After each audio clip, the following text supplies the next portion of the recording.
Hello and welcome everyone, this is professor Siddharth Surana, chartered accountant. I hope you guys are doing good. और मैं तो हमेशा मस्त ही रहता हूं। Welcome to episode number 5, CA final direct tax revision cum amendments for May 21 and November 21 attempt, Hindi English mix version. English version अलग से अपलोड हो गया है ऑलरेडी। अपलोड मतलब रिकॉर्ड एवरीडे, पहले ये बाद में ये, रिकॉर्ड तो हो ही जाता है, अपलोड दोनों को साथ में करते हैं। और अब जो भी लेक्चर होगा, बिकॉज आपको पता है मैंने लास्ट लेक्चर में आप लोगों से एक रिक्वेस्ट किया है, तो उस लेक्चर को प्रीमियर बना के रात को 10 बजे लाइव किया जाए। That lecture is going to be live at 10 o'clock रात में। और उससे क्या होगा कि जब मैं अपलोड कर दूंगा दिन में और रात को उसको लाइव किया जाएगा, तो आपको पहले से फ्यू आवर्स पहले से आपको एडवांस में इंफॉर्मेशन रहेगा कि हाँ रात को ये लेक्चर आएगा। तो जिसको जिसको भी जेन्युइनली इंटरेस्ट है मेरी रिक्वेस्ट को ऑनर करने के लिए, I think for them this will be more comfortable. Generally देखा गया है कि बच्चे यूट्यूब के लेक्चर रात के टाइम पे ही देखते हैं, देखते देखते सोने में मजा आता है तो रात के टाइम पे जनरली ऐसा देखा गया है कि बच्चे देखते हैं। बहुत सारे जो बच्चे कुछ भी अपने व्यूज शेयर करते हैं वो लेक्चर्स के ऊपर, वो भी रात को शेयर करते हैं, वो पता चलता है उससे। सो रात को 10 बजे ये लेक्चर लाइव होंगे, all the upcoming episodes, and I will be observing कैसे इन लेक्चर्स का कुछ रिस्पॉन्स अगर अच्छा आ रहा है कि नहीं। For the time being let us continue. Last class के अंदर we finished the chunk of chapters assessment. Assessment से रिलेटेड जो 5 चैप्टर थे ना, IT authority, search and seizure, assessment, appeals, revision, वो वाला पार्ट हमारा खत्म हो गया था। और अब हम उसके आगे चलेंगे, अपने इंडेक्स के ऑर्डर में चलेंगे। नेक्स्ट चैप्टर जो हमारे सामने आएगा वो income tax settlement commission. So we have some upcoming chapters. Income tax settlement commission है, एडवांस रूलिंग है, टनेज टैक्स स्कीम है, पेनल्टीज है, miscellaneous provision, and we have TDS. तो इनमें सेक्शन टीडीएस में तो बहुत इंपॉर्टेंट है वो सबसे। बाकी के जो 5 चैप्टर है उसमें सेक्शन नंबर इतना इंपॉर्टेंट नहीं है। ऑब्वियसली एआर इंटरनेशनल टैक्स का चैप्टर है तो वो थोड़ा इंपॉर्टेंट है, बट क्विकली हम लोग रिवाइज करेंगे। सबसे पहले this chapter income tax settlement commission, एक स्पेशल चैप्टर जहां पे आपको बोला you raise both your hands और आके बोलो मैं चोर हूं, मैं चोर हूं, मैं चोर हूं, मैं चोर। मतलब मैं नहीं, वो असेसी आके बोल रहा है मैं चोर हूं, प्लीज मेरे को माफ कर दो, गलती हो गया, इतने साल से मैंने टैक्स का चोरी किया है, बट अब मैं अपनी गलती मानता हूं, I am ready to declare everything, please माफ कर दो, प्लीज वेव, टैक्स वेव देगा खींच के झापड़। नो, टैक्स का वेवर नहीं मिलेगा सर। इंटरेस्ट वेव नहीं, इंटरेस्ट भी भरना पड़ेगा।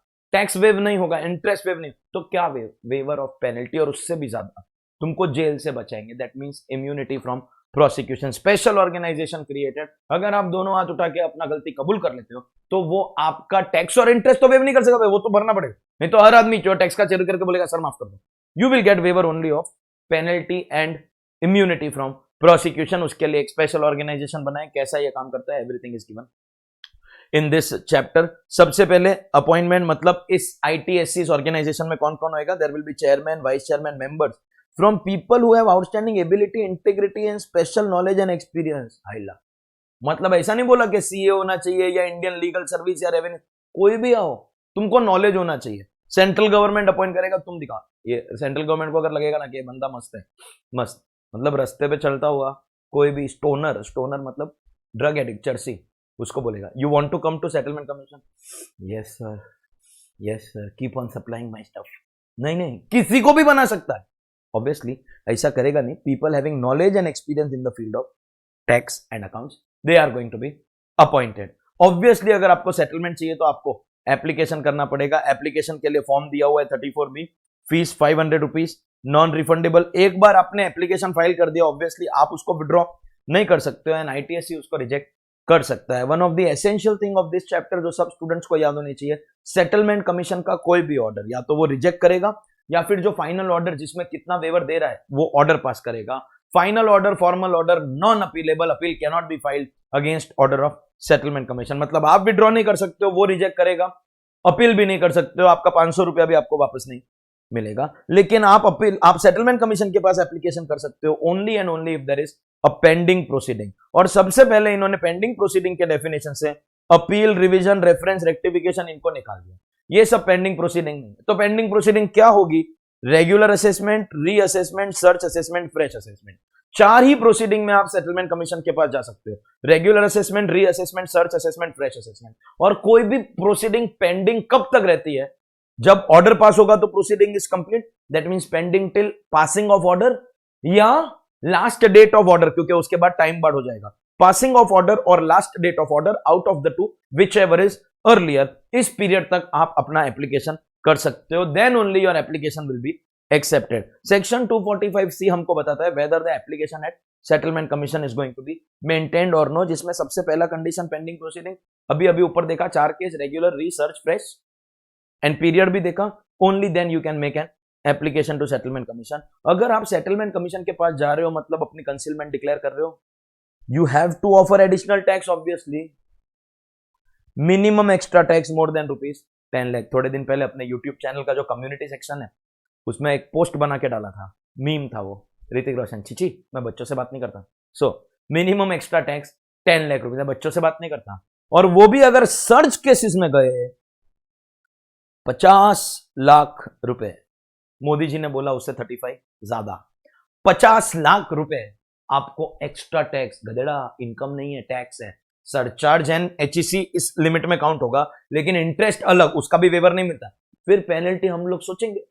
सो extra tax more than 10 lakh या search cases more than 50 lakh, pending proceeding, extra tax का कंडीशन आपको कंप्लाई करना पड़ेगा, एंड थर्ड ये टैक्स आपको पहले भरना पड़ेगा, बाद में application, first pay then you file your application, any application at settlement commission will be accepted if condition 1 आपका प्रोसीडिंग पेंडिंग होना चाहिए, जो हमने एप्लीकेशन में देखा, condition 2 extra tax normally 10 lakh या सर्च में greater than 50 lakh, interest separate, and तीसरा पे दिस बिफोर एप्लीकेशन। कुछ पॉइंट्स टू बी नोटेड दिया, आप रीड करोगे टेक्स्ट बुक में से तो समझ जाओगे दैट ये जो एक्स्ट्रा टैक्स है आपको पर एनम नहीं करना है। हो सकता है कि आपने 4-5 साल कंटिन्यूअस कंसीलमेंट किया और साथ में एक डिक्लेरेशन कर रहे हो, तो आपको हर एक साल का 10 या 50 लाख नहीं करना, टोटल 5 साल का टोटल एक्स्ट्रा टैक्स आपका 10 लाख या 50 लाख होना चाहिए। What is the definition of extra tax? जिसने भी पहले रिटर्न फाइल किया है वो रिटर्न के कंपैरिजन में उसको एक्स्ट्रा 10 या 50 दिखाना, उसमें 5 दिखाया है तो अभी 15 या 55 दिखाना पड़ेगा, और अगर किसी ने रिटर्न पहले ही फाइल किया ही नहीं है तो जो भी वो टैक्स अभी दिखा रहा है कहना इसे, वो एक्स्ट्रा टैक्स ही रहेगा।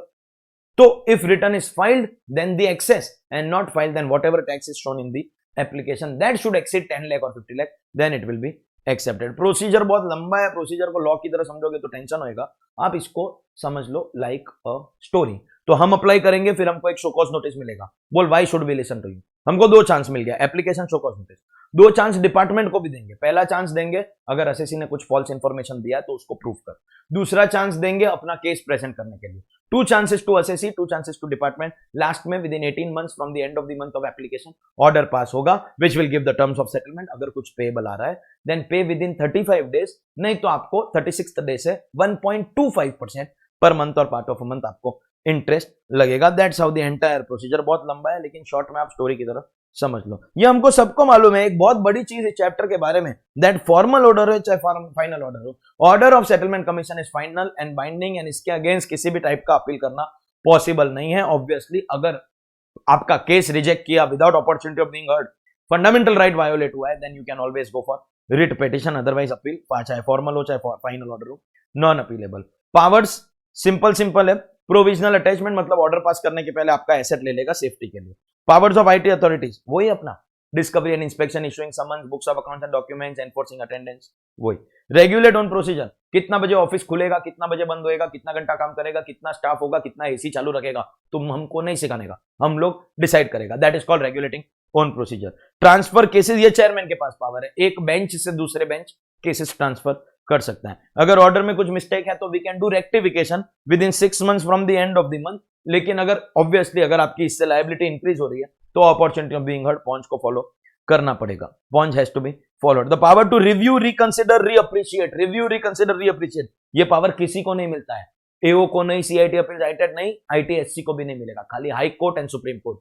Review, reconsider, reappreciate equal to change in opinion, only high court and supreme court, so review not allowed. लेकिन एक सुप्रीम कोर्ट का जजमेंट है, ओम प्रकाश मित्तल, सेटलमेंट कमीशन ने अपना ऑर्डर दिया, बाद में उसको विड्रॉ कर दिया because SSC has done fraud और misrepresentation, that will be declaring own order as void ab initio, अपने ऑर्डर को विड्रॉ कर देना इज नॉट रिव्यू। दूसरा ओपिनियन देता तो वो नहीं चलता, लेकिन अपने ऑर्डर को वापस ले लेना वो चलेगा। Review is not allowed, withdrawing own order is going to be allowed. Obviously reject application, लेकिन अपॉर्चुनिटी ऑफ बीइंग हर्ड नहीं तो रिट पिटीशन हो जाएगा। जो इंटरेस्ट 220 सबसेक्शन 2, ये कौन सा होता है सर? वो पता है 35 डेज के अंदर अंदर पे करना है, नहीं तो 1.25%, that interest can be waived. लेकिन जो एसेंशियल इंटरेस्ट है 234 एबीसी का, उसका वेवर नहीं देगा, सुप्रीम कोर्ट ने बोला।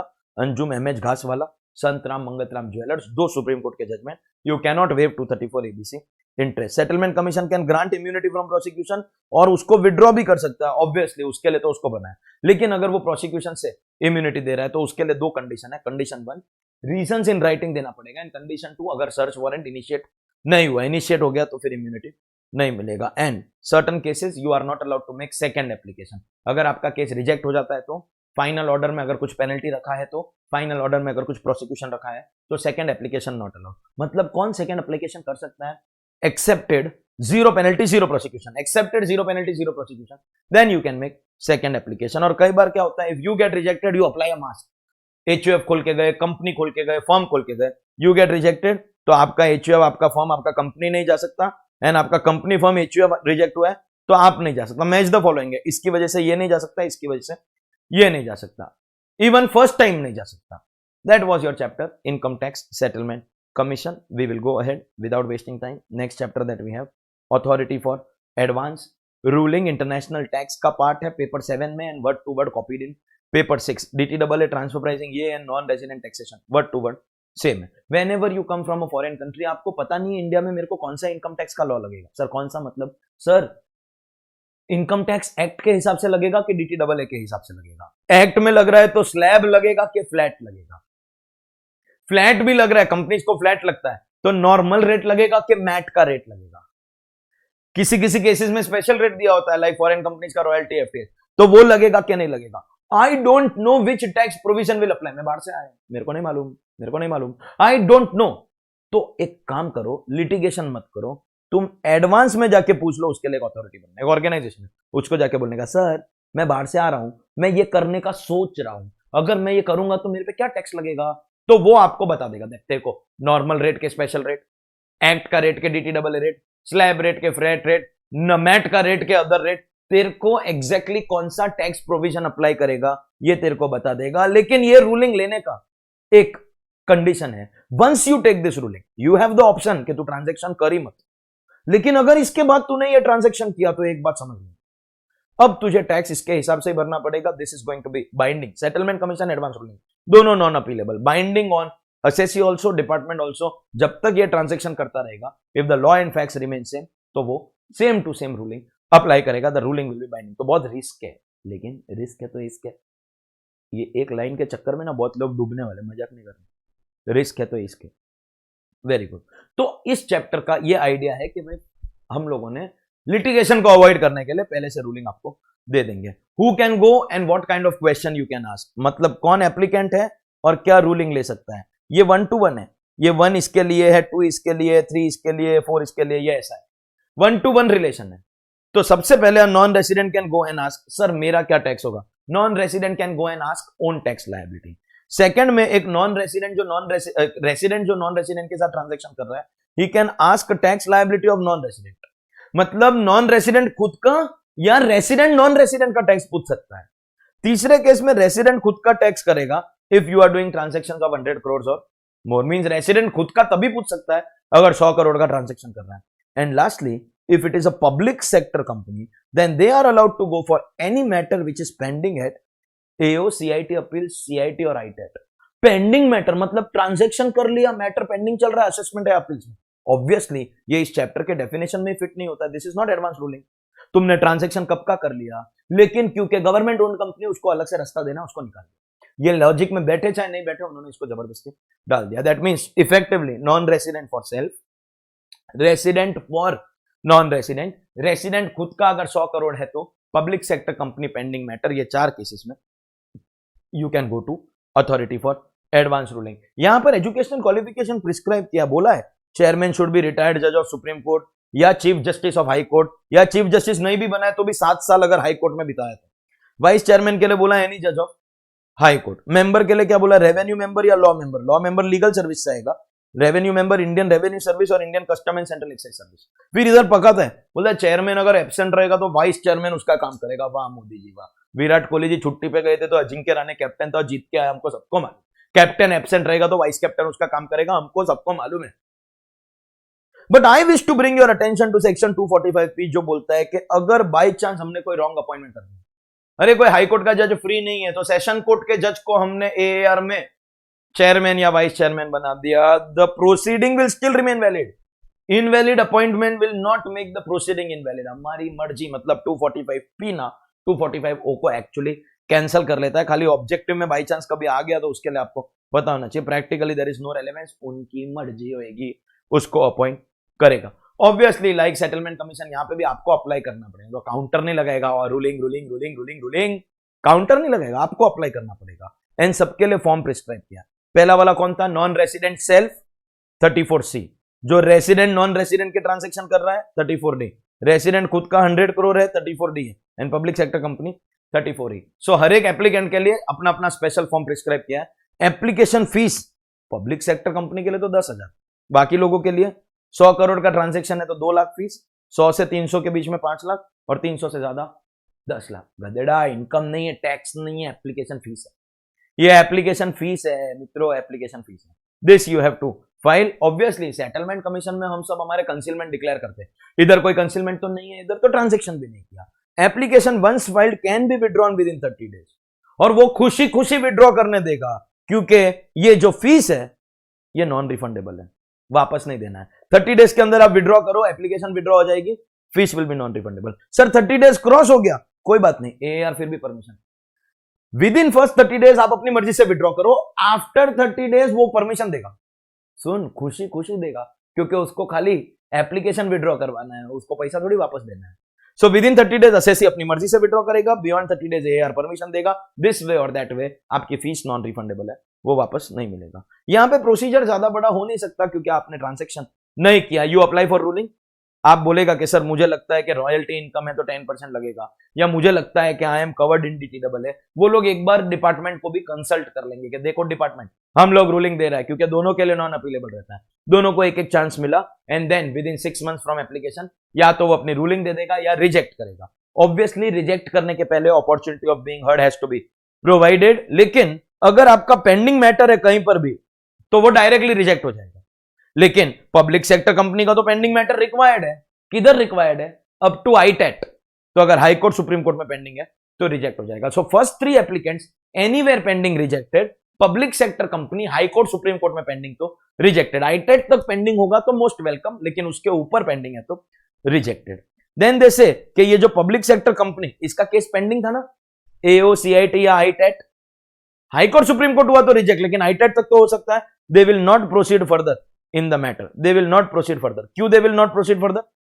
दे विल नॉट प्रोसीड फर्दर क्यों? क्योंकि अभी ये केस AAR हैंडल करेगा। The one thing that we are aware of this chapter right from the beginning, ruling is final and binding, इसके अगेंस्ट अपील अलाउड नहीं है। एप्लीकेंट के ऊपर, डिपार्टमेंट के ऊपर और ट्रांजेक्शन के ऊपर, तीनों के ऊपर ये रूलिंग फाइनल है। एक बार रूलिंग लिया तो आपको इसको फॉलो करना पड़ेगा। लेकिन अगर फ्रॉड या मिसरिप्रेजेंटेशन किया तो वहां पे तो सुप्रीम कोर्ट का जजमेंट था, सेटलमेंट कमीशन, यहां पे कोई जजमेंट नहीं है, एक्ट में ही बोल दिया, इफ यू डू फ्रॉड और misrepresentation then the ruling will be declared to be void। Good news is AAR has the same powers as civil court, मतलब वही discovery and inspection, issuing summons, enforcing attendance, production of books of accounts and documents, custody of books of accounts and documents, and AAR will also have power to regulate on procedure, जैसे settlement commission में था, कितना घंटा office चलेगा, कितने लोग काम करेंगे, all that same powers are available to AAR। also very small and easy chapter for international tax, that was your chapter called authority for advanced ruling।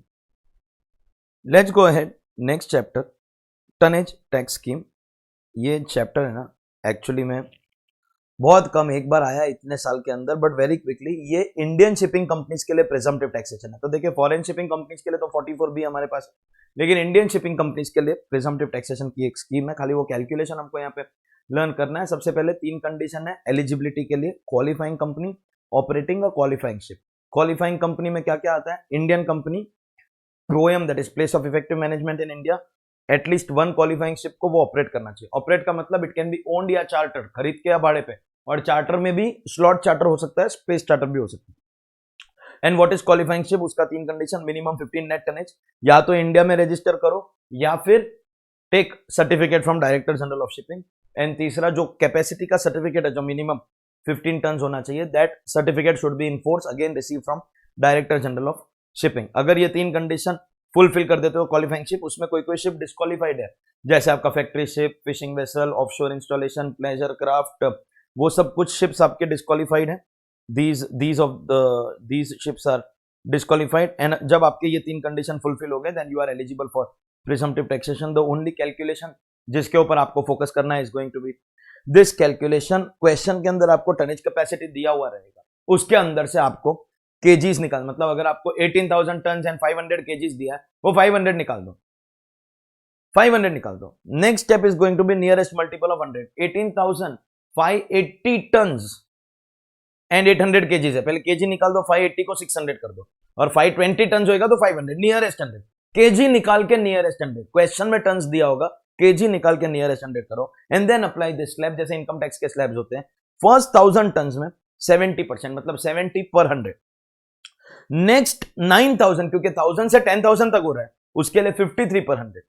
Next 15,000, मतलब 10,000 से 25 तक 42 पर 100। एंड बैलेंस अगर कुछ बचा तो 29 पर 100। जैसे हम लोग इनकम टैक्स में लर्न करते हैं ना, 10 लाख तक फिक्स टैक्स 1,12,500, या आपका 15 लाख तक न्यू रेट्स के अंदर 187,500 आता है। यू कैन लर्न 25,000 तक 1170 फिक्स रहता है, 11,770, एंड एनीथिंग ओवर 25,000 29 पर 100 tons, that is going to be the per day income, daily tonnage income, and then you have to multiply by number of days for which the ship was operated. ऐसा हर एक ship के लिए करो तो आपको आपका शिप का टनेज इनकम मिल जाएगा। इसके अंदर अगर कोई एक्सेस इंसिडेंटल प्रॉफिट है, इंसिडेंटल प्रॉफिट के लिए लिमिट है 0.25% of the turnover from main activity, with in the limit है तो गुड, अगर बियॉन्ड द लिमिट है तो उसको आप ऐड करोगे and only the excess will be added, and ऐसे आपको आपका total taxable income under tonnage tax scheme मिल जाएगा। ये कभी पूछा नहीं है, इससे ज्यादा आपको पढ़ने की जरूरत नहीं है। Without wasting time let's go ahead. Penalties, whenever you do contravention of law, कुछ करने का बोला आपने किया नहीं, कुछ करने का ना बोला वो आपने किया, तो आपके ऊपर पेनल्टी लगेगी। चैप्टर के अंदर ना ज्यादा आप समझने की बातें कम है, लर्न करने की ज्यादा है। Section crime penalty, section crime penalty, section crime penalty. Chapter के एंड में उसके ऊपर आपको एक चार्ट बना के दिया हुआ है कि किस क्राइम का कितना पेनल्टी। ये भी एक तरीके का ऑब्जेक्टिव क्वेश्चन है, अगर आपको क्वांटम ऑफ पेनल्टी पता है then you get your marks. So ये लाइक एन ऑब्जेक्टिव क्वेश्चन वहां पे इंपॉर्टेंट है। There is only one section जिसके अंदर कैलकुलेशन आता है पेनल्टी का, that this biggest section 270A के अंदर कैलकुलेशन ऑफ पेनल्टी हमको सीखना पड़ता है। इस कैलकुलेशन के ऊपर सम बना के पूछेंगे तो 4 मार्क्स आ सकता है, अगर एमसीक्यू में पूछेंगे तो 2 मार्क्स आ सकता है। All such penalties are covered in our MCQ book also and class के सम्स के अंदर तो हम लोग करते ही है। इसके अंदर थोड़ा डिटेल में जाएंगे। Other than that we will scroll the PDF, जहां जहां अमेंडमेंट है, जैसे नया कोई सेक्शन आया, 2 नए सेक्शन आए, 271A आया है, एक 271K आया है, ये 2 अमेंडमेंट वाले सेक्शन हम लोग करेंगे। एंड देन फिर एंड ऑफ द चैप्टर में जैसे वो चार्ट बना के वेरी क्विकली आपको किसका कौन सा पेनल्टी रिवाइज करा दिया जाएगा। Before we go to the various penalty, सबसे पहले आपको याद होना चाहिए सेक्शन 273 भी, whenever there is reasonable cause, circumstances beyond your control, अगर रीजनेबल कॉज है तो आपके ऊपर पेनल्टी नहीं लगेगा। Whenever there is going to be reasonable cause, penalty will not be attracted. लेकिन 270A under reporting, misreporting, 271AB search cases, 271AAC जो आपका 115BBE में आता है, unexplained cash credit income investment expenditure, and एक नया सेक्शन आया इसी साल आया, डिटेल में करेंगे। 271AD अगर आपने कोई फॉल्स एंट्री अगर अकाउंट में मारी, ये सब क्लियर केस ऑफ कंसीलमेंट है, इनके लिए वैसे भी कभी कोई रीजनेबल कॉज हो नहीं सकता, and thus for this sections you will not get the facility for reasonable cause. बाकी किसी भी सेक्शन में बुक्स ऑफ अकाउंट्स नहीं मेंटेन किया, टैक्स ऑडिट नहीं कराया, कैश लोन ले लिया, रीपे कर लिया, if there is reasonable cause there will be no penalty, but in this cases these are cases of concealment, तो इनके ऊपर ये फैसिलिटी आपको नहीं मिलेगा। 4 सेक्शन में आपको ये फैसिलिटी नहीं मिलेगा, उसमें एक नया है तो डिटेल में करेंगे। ये था आपका 273 भी, और ये एक सेक्शन को थोड़ा सा डिटेल में करेंगे, ज्यादातर सम इसके ऊपर आते हैं।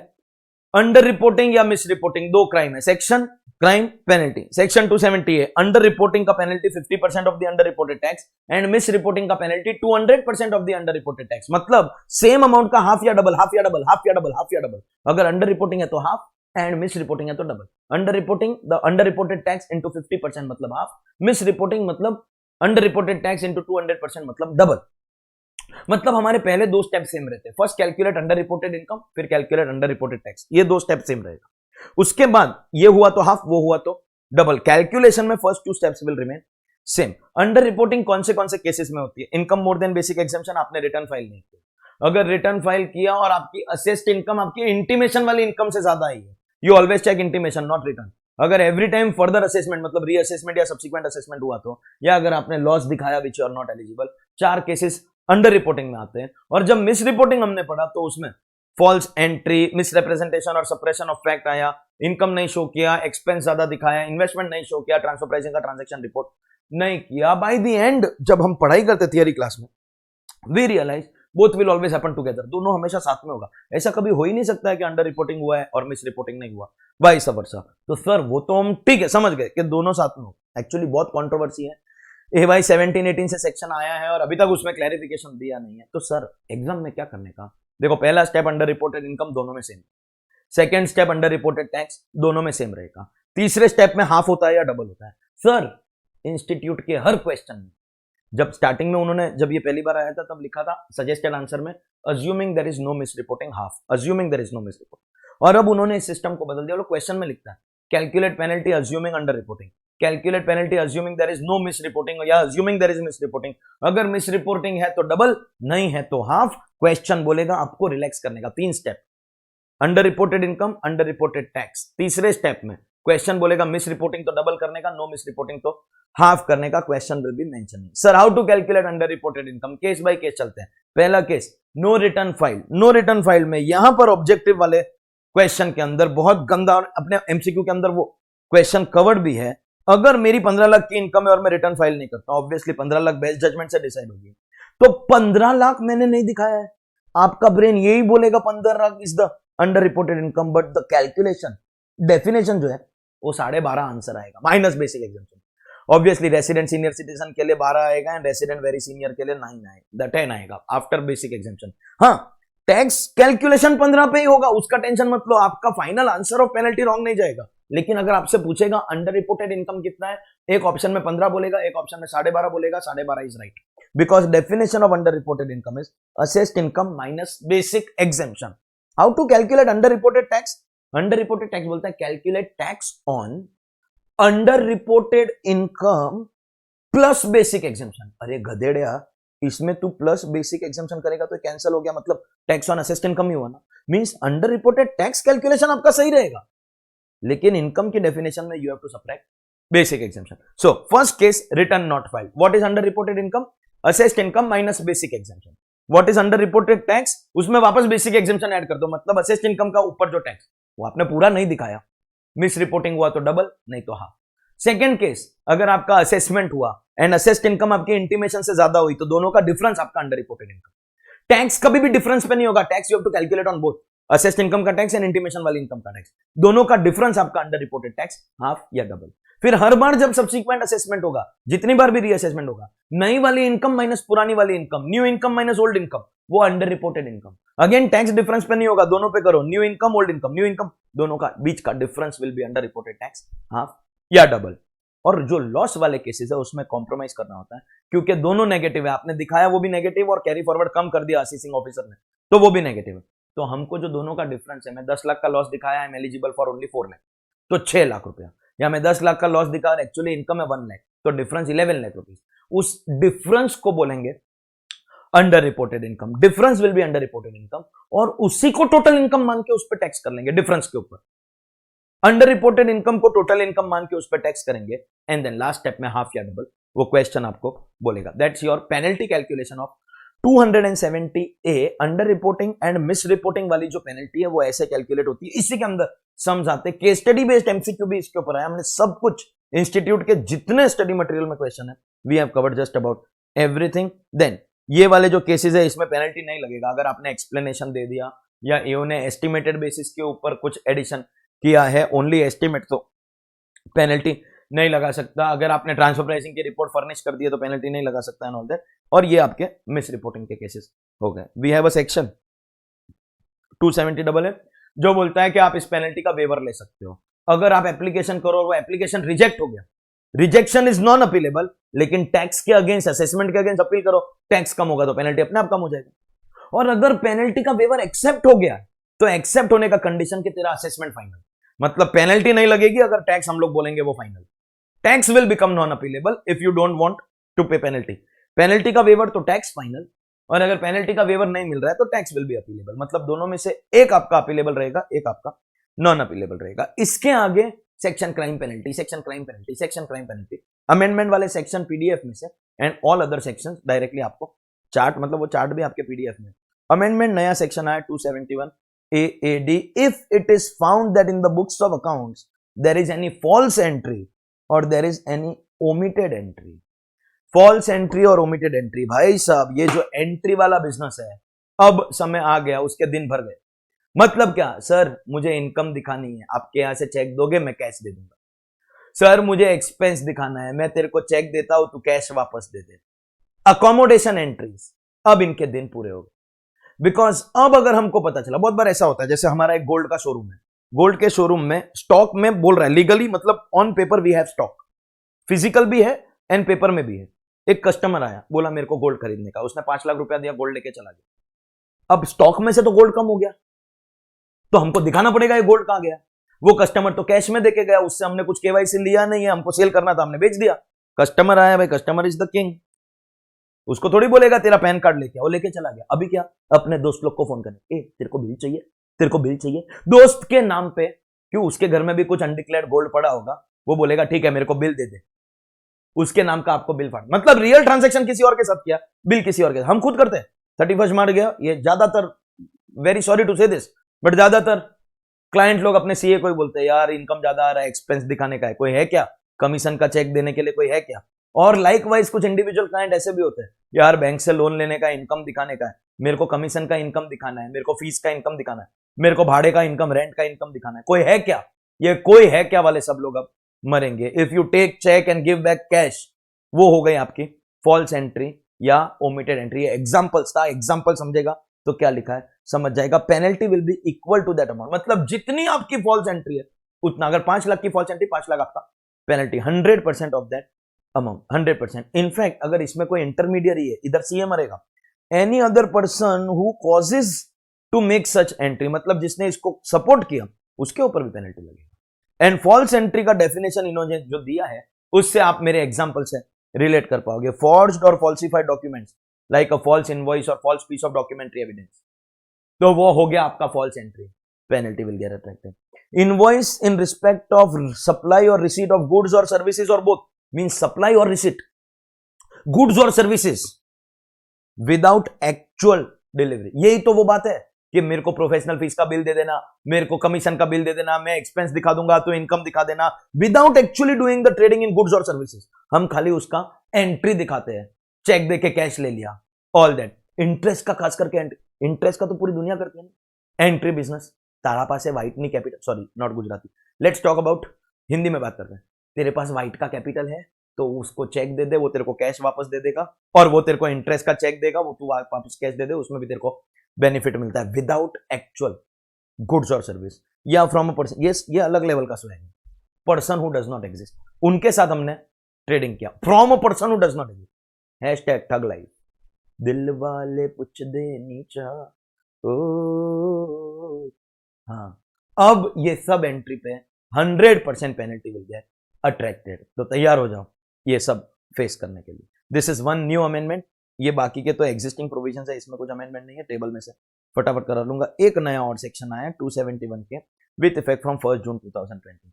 हम लोग सेक्शन 35 के अंदर कॉलेज, एसोसिएशन, यूनिवर्सिटी, इंस्टीट्यूशन या कंपनी को डोनेशन देते हैं तो हमको डिडक्शन मिलता है सेक्शन 35 में, डोनर गेट्स डिडक्शन। या चैरिटेबल ट्रस्ट को हम लोग डोनेशन देते हैं तो हमको 80G में डिडक्शन मिलता है। तो अब इस कंपनी, इस एसोसिएशन, इस इंस्टीट्यूशन, इस ट्रस्ट, इस यूनिवर्सिटी को एक रिटर्न फाइल करना पड़ेगा, statement, where they will write particulars of donors, exactly as TDS. TDS में कैसा होता है, पेयर एक स्टेटमेंट फाइल करता है, पेई की डिटेल डालता है, और जैसे ही वो टीडीएस का रिटर्न फर्निश होता है तो पेई के फॉर्म 26AS में सारा डिटेल आने लग जाता है। एग्जैक्टली वही यहां पे होगा, ये ट्रस्ट स्टेटमेंट फाइल करेगा, उसके अंदर मेरा नाम लिखा होगा। जैसे ही मैं अपना रिटर्न खोलूंगा और ऑटोफिल जो बटन आता है ना, जिससे नेम, एड्रेस और वो सब आ जाता है, ऑल दिस विल कम। हमारा जो फॉर्म 26AS है वो ड्रास्टिकली चेंज हो रहा है, अब खाली उसमें टीडीएस या एडवांस टैक्स नहीं, all these high value financial transaction they are planning to bring हमारा ट्रेडिंग इन सिक्योरिटीज का भी डिटेल, जीएसटी के जो टर्नओवर के डिटेल है वो तो ऑलरेडी आने लग गए, ये सब हमारे फॉर्म 26AS में आएगा। ये ट्रस्ट, कंपनी, यूनिवर्सिटी, कॉलेज को स्टेटमेंट फाइल करने का, जैसे उसने स्टेटमेंट फाइल किया मेरे 80G के अंदर डिडक्शन या मेरे 35 के अंदर डिडक्शन दिखने लग जाएगा अपने आप, ऑटोफिल में 1-to-1 मैचिंग। जैसे टीडीएस में फॉर्म 26AS होता है, इसका भी होता है, और इसका पेनल्टी भी वैसा ही रखा, TDS return late filing minimum 10,000 maximum 1 lakh, इसका भी वही रखा, मिनिमम 10,000 मैक्सिमम 1 लाख।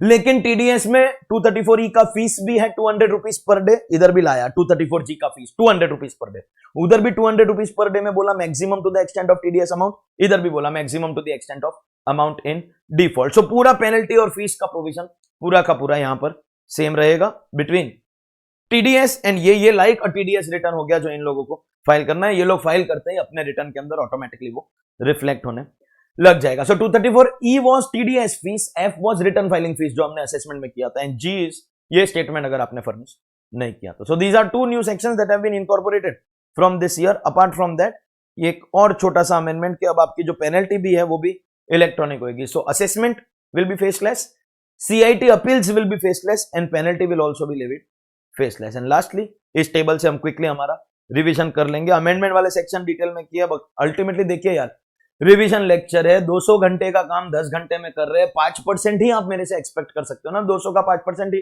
10 होता है, क्या एक्सपेक्ट करते हो? अगर वैसा है डिटेल में जाना है तो ऑब्वियसली क्रैश कोर्स है, और डिटेल में जाना है तो फुल कोर्स है। हमारे पास वेराइटी बहुत है, आपको क्या चाहिए वो उसके ऊपर डिपेंड करेगा। सो 270 है under reporting misreporting 50 and 200।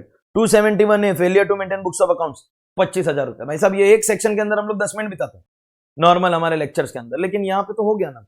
271 double A for transfer pricing data document information not maintain 2% of the value of transaction. A B search cases में 10-20 पहले लगता था, अभी या तो आप अभी डिक्लेयर कर लो या बाद में 30% या 60% ऑफ योर अनडिस्क्लोज इनकम। 271 ए ये जो टैक्स कैलकुलेट होता है ना 115 बीबी में 60% basic, compulsory 25% surcharge and 4% HEC, उसका 10% आपका पेनल्टी लगेगा। AAD फॉल्स एंट्री का अभी हमने देख लिया। ऑडिट रिपोर्ट टैक्स ऑडिट का नहीं फर्निश किया तो 0.5% ऑफ टर्नओवर और 1,50,000 विच एवर इज लोअर। अगर आपने ट्रांसफर प्राइसिंग का रिपोर्ट नहीं फर्निश किया तो 1 lakh rupees flat penalty. TDS not deducted 100% penalty. TCS not collected 100% penalty. Cash loan accepted और रीपेड 100% पेनल्टी। 269 ST 2 लाख या उससे ज्यादा आपका कैश में रिसीव नहीं होना चाहिए फॉर शॉपकीपर्स एक्सेट्रा 100% पेनल्टी। अगर आपका लास्ट ईयर का टर्नओवर 50 करोड़ रुपया क्रॉस किया है तो इस साल आपको आपके कस्टमर को फैसिलिटी देना है, उसकी मर्जी है, लेना होगा तो लेगा, लेकिन आपको देना पड़ेगा। RuPay debit card, UPI QR code and Bhim UPI से आपको पेमेंट एक्सेप्ट करने का फैसिलिटी देना होगा। कस्टमर को कैश देना, चेक देना, उसकी मर्जी। You have to give these 3 facilities, QR code, भीम UPI and RuPay debit card, नहीं तो 5,000 रुपया पर डे पेनल्टी लगेगा। अगर statement of financial transaction time पे फाइल नहीं किया 500 रुपीज पर डे, नोटिस मिला तो भी 500, नोटिस खत्म हुआ तो 1,000 रुपीज पर डे, और विलफुल रॉन्ग इन्फॉर्मेशन हुआ तो 50,000 रुपया। Non resident investment fund about activities in India inform नहीं किया 5 लाख पेनल्टी। अगर ट्रांसफर प्राइसिंग का डेटा डॉक्यूमेंट इन्फॉर्मेशन मेंटेन किया लेकिन फर्निश नहीं किया तो non maintenance 2%, non furnishing 2%। Indian concern which has got foreign ownership, तो change in ownership, Vodafone change in ownership के बारे में बता, नहीं तो 2% पेनल्टी। दूसरे ट्रांजेक्शन बता, नहीं तो 5 लाख रुपया पेनल्टी। अगर आपने CBC रिपोर्ट जो आगे हम लोग देखेंगे मिसलेनियस में, तो इनिशियली 5,000, एक महीने के बाद 15,000, ऑर्डर पास हुआ फिर 50,000 रुपया पर डे पेनल्टी आपको अट्रैक्ट होगा। TDS TCS return we discussed, minimum 10,000 maximum 1 lakh, same वो आपका ट्रस्ट वाले के लिए भी आया है। अगर आपने form 15 CA about foreign remittances नहीं फाइल किया, दैट्स अ प्रिंटिंग मिस्टेक, तो 1 लाख रुपीज आपका पेनल्टी रहेगा। 1 लाख रुपीज 15 CA CB। अगर कोई CA ने अपनी ऑडिट रिपोर्ट में या मर्चेंट बैंकर ने या वैल्यूअर ने कोई रॉन्ग रिपोर्ट दिया तो CA मर्चेंट बैंकर के ऊपर 10,000 rupees penalty will get attracted. ये नया वाला हमने देख लिया, इसमें 234G का फीस भी लगेगा। If you are not cooperating, मतलब समन्स में जाते नहीं हो, नोटिस का रिप्लाई नहीं करते ऑल दैट, 10,000 फॉर डिफॉल्ट। और कुछ केसेस में आपको कुछ फर्निश करने का बोला और आपने नहीं किया, 100 rupees per default. Door to door survey अगर आपने फॉर्म 45D भर के नहीं दिया, 1,000 रुपीज फ्लैट पेनल्टी। और पैन और 10 से रिलेटेड जो भी डिफॉल्ट है, तो इन सब केसेस में आपके 10,000 rupees penalty will get attracted. Not applying for PAN, not quoting, wrong quoting to PAN board. Income tax is a fiscal law, यहाँ पर हम आपको जेल में डालने में कोई इंटरेस्ट नहीं, उसके लिए ब्लैक मनी एक्ट है। यहाँ पे we are interested in money, जब तक काम पैसे से होएगा हमको तुम्हारे में कोई इंटरेस्ट नहीं। Even if you are of the opposite gender, हमको तुम्हारे में कोई इंटरेस्ट नहीं, ठीक है। लेकिन इन एक्सट्रीम केसेस अगर जेल में डालने की नौबत आई तो कौन से क्राइम के लिए कितना जेल टर्म है, ये आपको खाली MCQ क्वेश्चन से या मेरी बुक में जितने MCQ क्वेश्चन है खाली उतने जेल टर्म आप लर्न कर लो। ये पूरा नहीं लर्न करना है तो या एक बार रीड कर लो, तो आपको किसमें कितना जेल लगता है, that much is enough. And that was our chapter called penalties. Very quickly we will go to our next chapter, that is miscellaneous provision. इस चैप्टर को मैं इतना डिटेल में आपको करा नहीं सकता हूं, कराने की जरूरत भी नहीं, क्योंकि देखो कहीं ना कहीं रिवीजन लेक्चर में हमको लाइन बनाना पड़े, बस ये करेगा ये नहीं करेगा, क्योंकि अपर साइड पे कोई लिमिट ही नहीं है करने को जाएगा. सो general sets of rules and regulations of income tax क्या क्या है फटाफट आपको बताऊंगा. आई वुड प्रीफर कि ज्यादा कवर करूं, स्पीड बढ़ा दूं, क्योंकि मुझे पता है मैं स्लो भी करूंगा तो आप स्लो वाले रिवीजन लेक्चर को 1.25 1.5 कोई तो 2x की स्पीड में देखता है. इसमें भी एक ट्रिक है. अगर आपको कोई लेक्चर फटाफट देखना है, जैसे 1.5 की स्पीड में देखना है, बट आप चालू करते सीधा 1.5 करोगे ना, आपको समझेगा ही नहीं क्या हो रहा है. पहले 2 वाली स्पीड कर देंगे, एकदम फटाफट करेगा. 2 करके 10 सेकंड बाद वापस 1.5 कर दो तो वो स्लो लगेगा.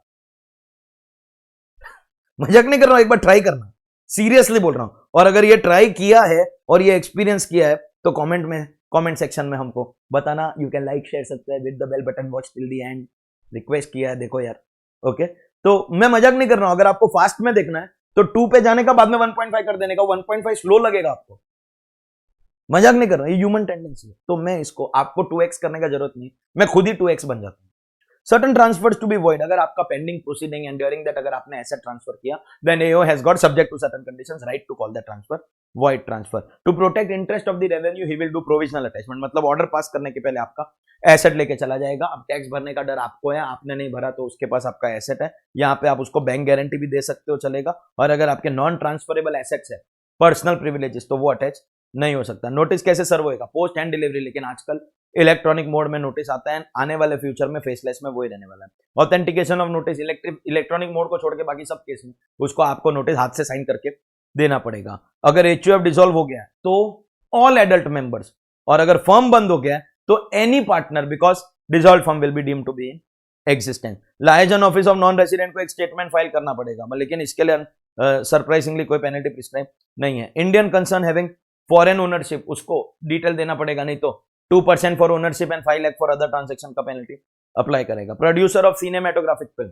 ये फिल्म बनाने के टाइम पे मैंने किसको 50,000 रुपए से ज्यादा का पेमेंट किया, you have to furnish that statement, नहीं तो 100 रुपीज पर डे का पेनल्टी लगेगा. ये स्टेटमेंट ऑफ फाइनेंशियल ट्रांजेक्शन और reportable account soft, certain assessees have to give certain financial data up to 31st में. लेट हुआ तो 500 रुपीज पर डे, नोटिस मिला तो भी 500 रुपीज पर डे, नोटिस का टाइम खत्म हुआ तो 1000 रुपीज पर डे, और विलफुल लॉन्ग इन्फॉर्मेशन में 50,000 रुपए का पेनल्टी लगता है. देन 285 बीबी, ये है आपका एनुअल फाइनेंशियल स्टेटमेंट. बोला था ना नया 26AS. अब इसके अंदर क्या क्या आएगा? टीडीएस टीसीएस, ये तो पहले भी आता था. स्पेसिफाइड फाइनेंशियल ट्रांजैक्शन, ये आपके अभी जितने भी दूसरे ट्रांजैक्शन, जैसे आपने वो चैरिटेबल ट्रस्ट को डोनेशन दिया, ट्रस्ट ने स्टेटमेंट फाइल किया, जैसे ट्रस्ट ने स्टेटमेंट फाइल किया तुम्हारे इसमें आ जाएगा 26AS के अंदर. Payment of taxes, obviously advance tax, ऐसे टैक्स भरा है तो. डिमांड और रिफंड है, pending completed proceeding, anything related to DT double है, मतलब फॉरेन कंट्री में से तेरे बारे में कुछ मालूम पड़ा है बेटा, तो सब आएगा, सब. एनी स्पेसिफाइड फाइनेंशियल ट्रांजैक्शन में कुछ ज्यादा ही हम लोग कवर करने हैं. ऑलरेडी आपके जीएसटी वाले तो टर्नओवर ऑलरेडी आ ही रहे हैं, और बात तो ये भी चल रही है फाइनेंस मिनिस्ट्री में, उनके जो अनाउंसमेंट्स आते हैं, अब आपके शेयर्स एंड सिक्योरिटीज के अगर कोई भी ट्रांजैक्शन है तो वो सब भी आपके, जितना आपने प्रॉफिट कमाया, किसमें कितना कमाया, अच्छा है बे. हम लोग जब इंडिविजुअल का रिटर्न फाइल करते हैं, खास करके जो लोग कैपिटल गेन मतलब शेयर्स में इन्वेस्ट करते हैं, एक एक शेयर का सेलिंग प्राइस, कॉस्ट प्राइस, और वो गेन कंप्यूटेशन और नेट कैपिटल गेन हमको करने का नहीं, वो लोग करके देगा. मस्त है, मस्त है. वाह मोदी जी, वाह. बहुत हुई पेट्रोल की मार अब की बार मोदी सरकार. वाह मोदी जी, वाह.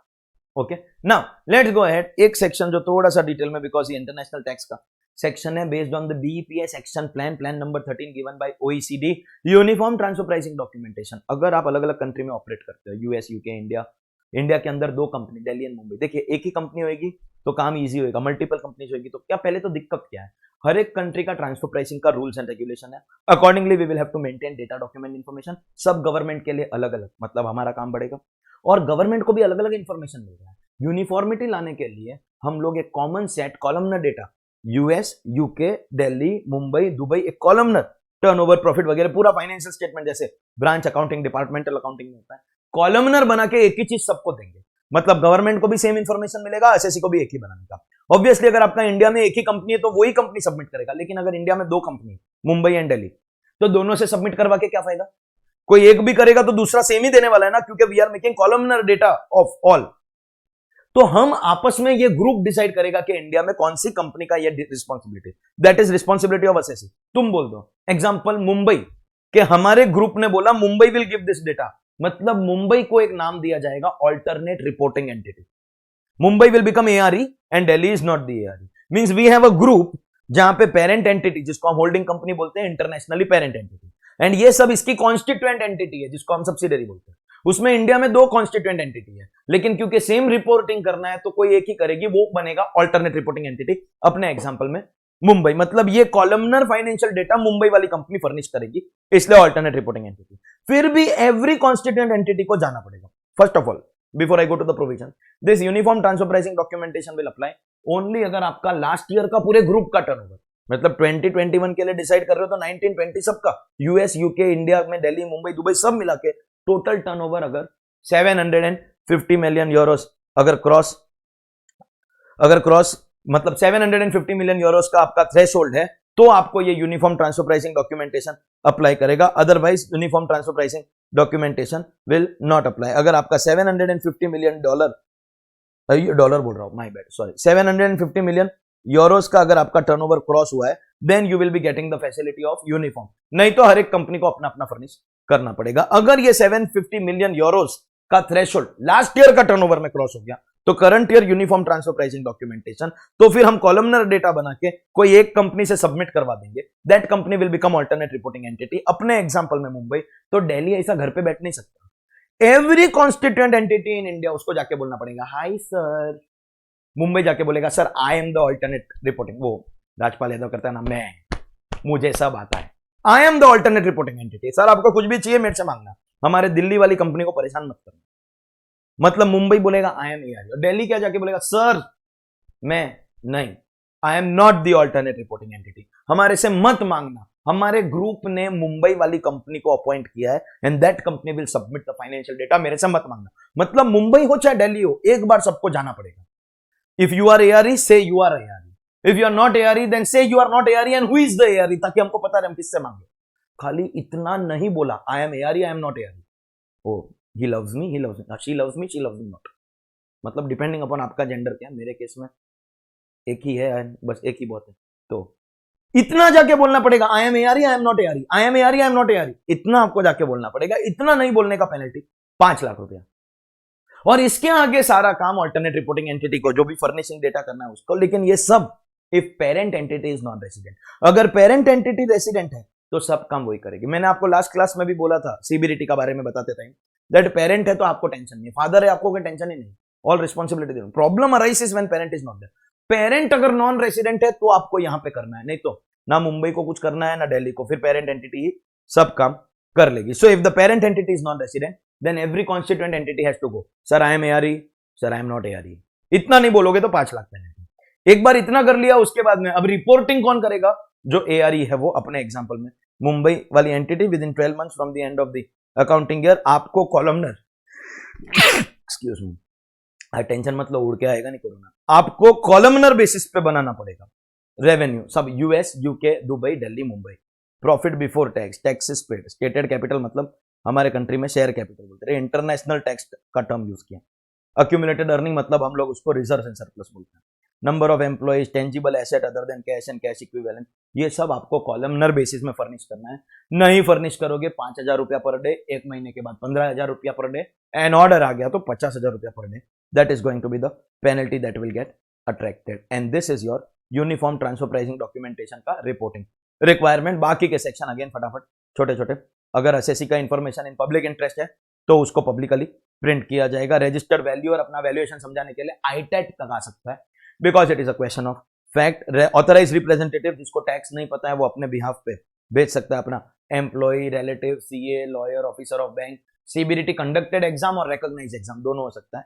इसमें एक जन को ऐड किया, एनी अदर पर्सन एज में बी प्रिस्क्राइब। और इसमें ये जो सीए है यही इनकम टैक्स में सर्टिफिकेशन वर्क करता है, मतलब tax audit, 115JB, 115JC, trust, political party, 15CB, सब सर्टिफिकेशन का काम, 142 special audit, all that is done by CA. तो क्योंकि सीए एक्ट में प्रोहिबिटेड है, वैसे इनकम टैक्स में अगर ये असेसी है तो इनके जितने भी रिलेटेड सीए है, इंडिविजुअल असेसी बाय असेसी जो भी रिलेटेड सीए है, they will be prohibited from doing representation, sorry they will be prohibited from doing certification work.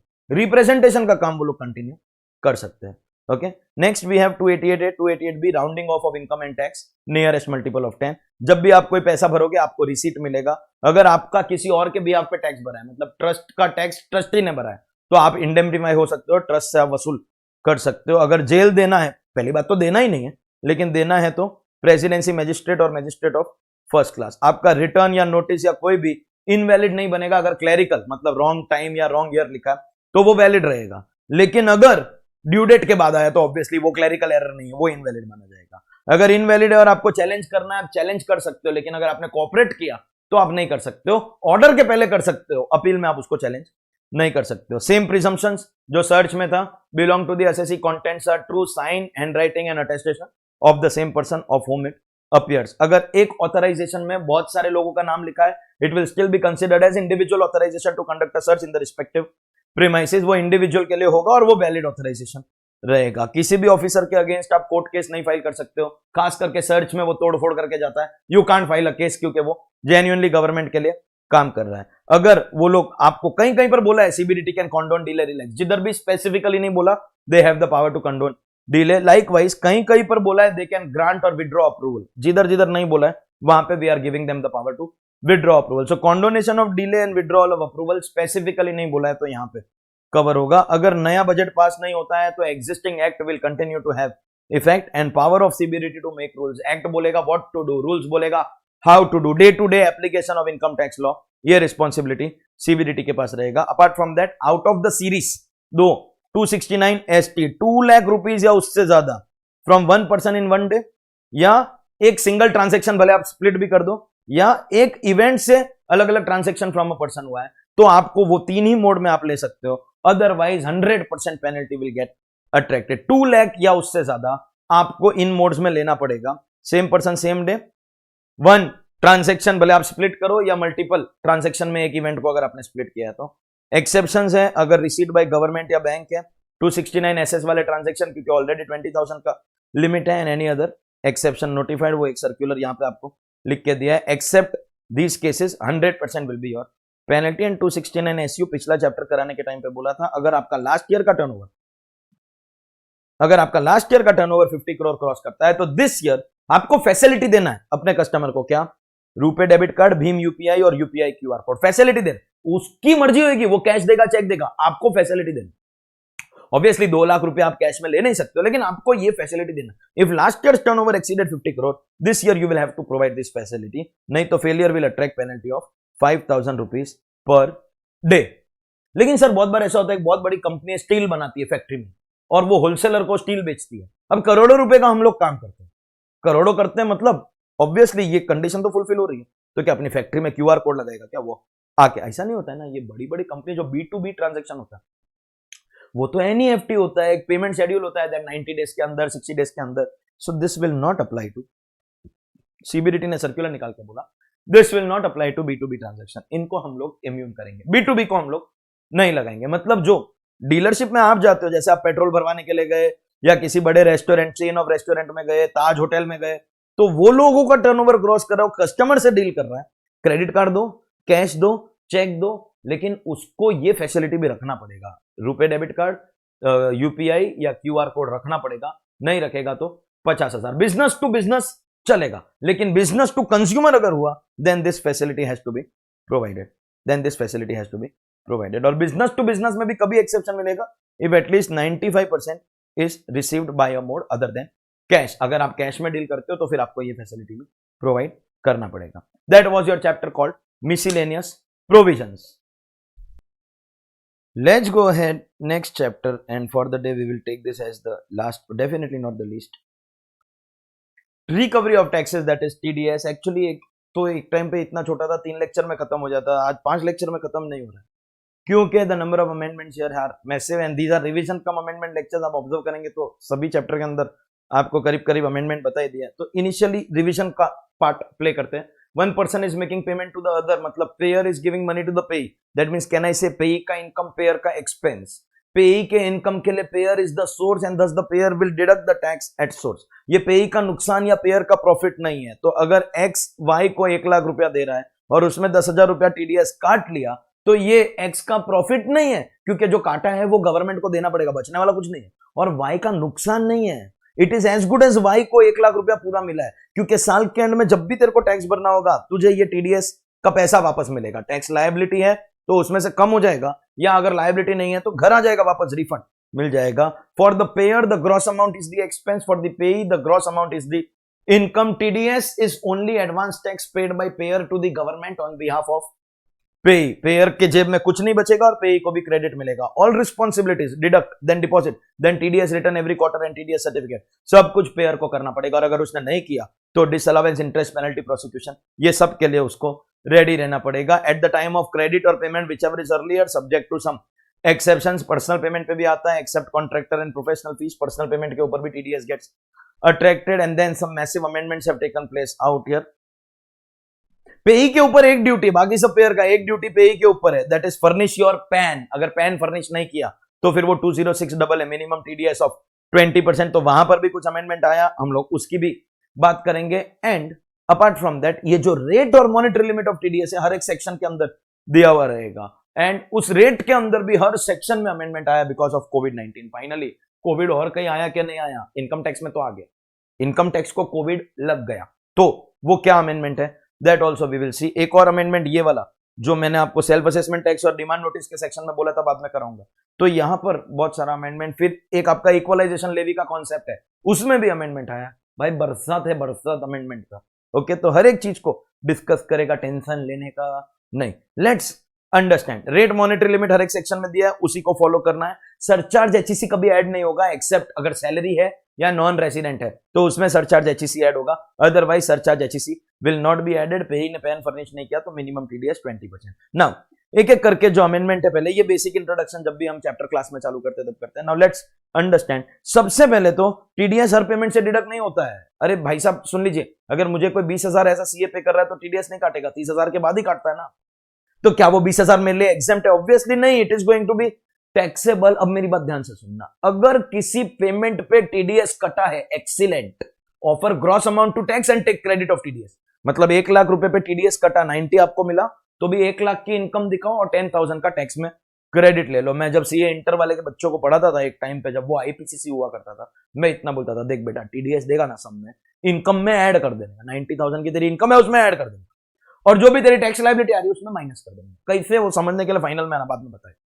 Okay, तो इनकम में ऐड कर देंगे एंड टैक्स में से उसको माइनस कर देंगे. लेकिन बाई चांस किसी पेमेंट पे टीडीएस नहीं कटा, supposedly I work with so many classes, all of them पे मी प्रोफेशनल फीस और 194 जे में टीडीएस काट के देते हैं. सपोजिंगली उसमें से कोई क्लास ओनर टीडीएस काटना भूल गया. भाई इंसान है, कुछ भी भूल सकता है, भूल गया, मैं याद थोड़ी दिलाऊंगा कि काटो, क्यों मैं क्यों याद दिलाऊं, भूल गया, मेरे को पूरा पैसा आया. मैं ये नहीं बोल सकता टीडीएस नहीं काटा मतलब एग्जेम्प्ट है. TDS is not a levy of tax, it is a deduction of tax. अगर पेयर ने टीडीएस नहीं काटा तो भी आपको डायरेक्ट पेमेंट करना पड़ेगा. मतलब 1 लाख पे टीडीएस काटा, congratulations, offer 1 lakh to tax and take credit of TDS. अगर बिना टीडीएस काटे आपको 1 लाख मिल गया तो आपको भी वो 1 लाख को इनकम दिखा के भरना पड़ेगा. जिस भी पेमेंट पे टीडीएस नहीं कटता उसको आपको इनकम दिखाना है. TDS will come only on selected payment. लेकिन इसमें एक particular income, employ of startup, जो स्टार्टअप अंडर 80 आईएसी दिया है, अगर उसको मिले है कोई स्वेट इक्विटी. एक्चुअली ये क्या है ना, ये स्टार्टअप वालों के पास पैसा नहीं होता है, ये ऐसे एकदम गरीब लोग होते हैं. फॉरेन की फंडिंग और वो सब होती है, लेकिन ऐसे कैश में इनके पास हमेशा शॉर्टेज रहता है. तो एम्प्लॉय को बोलता है सुनो मैं तुमको मालिक बनाएगा, ऐसा उल्लू बनाने के लिए बोलता है मैं तुमको मालिक बनाएगा. So we give them sweat equity. आज की तारीख में स्वेट इक्विटी का कोई मार्केट वैल्यू है ही नहीं, क्योंकि कंपनी का कोई प्रॉफिट ही नहीं है, नेटवर्थ ही नहीं है. थोड़े साल बाद मार्केट वैल्यू आएगा. That means employ will get sweat equity right now. वैसे किसी भी एम्प्लॉय को स्वेट इक्विटी मिलता है वो इमीडिएटली टैक्सेबल होता है, ये भी होगा, लेकिन हम इससे टैक्स तेरे से थोड़ा बाद में भरवाएंगे. एम्प्लॉय ऑफ स्टार्टअप को अगर स्वेट इक्विटी मिला, that's a taxable perquisite. ESOP मिला, टैक्स बाद में भरना. This concept is similar to compulsory acquisition and conversion to capital asset into stock and trade. कैसा होता है, इनकम अभी आया, टैक्स बाद में भरना. इनकम अभी आया, टैक्स, ये वैसा ही है. तुमको स्वेट टिकट भी मिला, इनकम अभी आ गया, टैक्स बाद में भरना. कब? 3 इवेंट दिया है, उसमें से विच एवर इज अर्लीएस्ट, वहां से 14 डेज. 3 में से जो अर्लीएस्ट होगा वहां से 14 डेज, तब टैक्स बाद में भरना. इनकम आज हुआ है, टैक्स बाद में. तो सेल्फ असेसमेंट टैक्स वाले सेक्शन में भी ये लिखा कि टैक्स बाद में भरना. इनकम आज है, टैक्स बाद में भरना. डिमांड नोटिस वाले सेक्शन में भी बोला इनकम आज है, टैक्स बाद में भरना. डायरेक्ट पेमेंट जब टीडीएस नहीं कटता है तो भी बोला कि तुम बाद में भरना. और सैलरी वाला पार्ट है तो जनरली तो इसमें सैलरी में टीडीएस कट जाएगा बीइंग अ परक्विजिट. तो 192 में भी बोला दैट इनकम आज है लेकिन टीडीएस बाद में काटना. This liability to pay tax will come when 48 months from the end of the relevant assessment year. मतलब अगर आपको 2021 में स्वेट इक्विटी मिला है तो असेसमेंट ईयर 21-22 वहां से 48 मंथ्स मतलब 2 साल करेगा तो 31 मार्च 24 वहां से विद इन 14 डेज भरना है। मतलब previous year assessment year plus 48 months 2 साल वहां से 14 डेज के अंदर अंदर मतलब विच एवर इज अर्लीएस्ट है this is one of the option.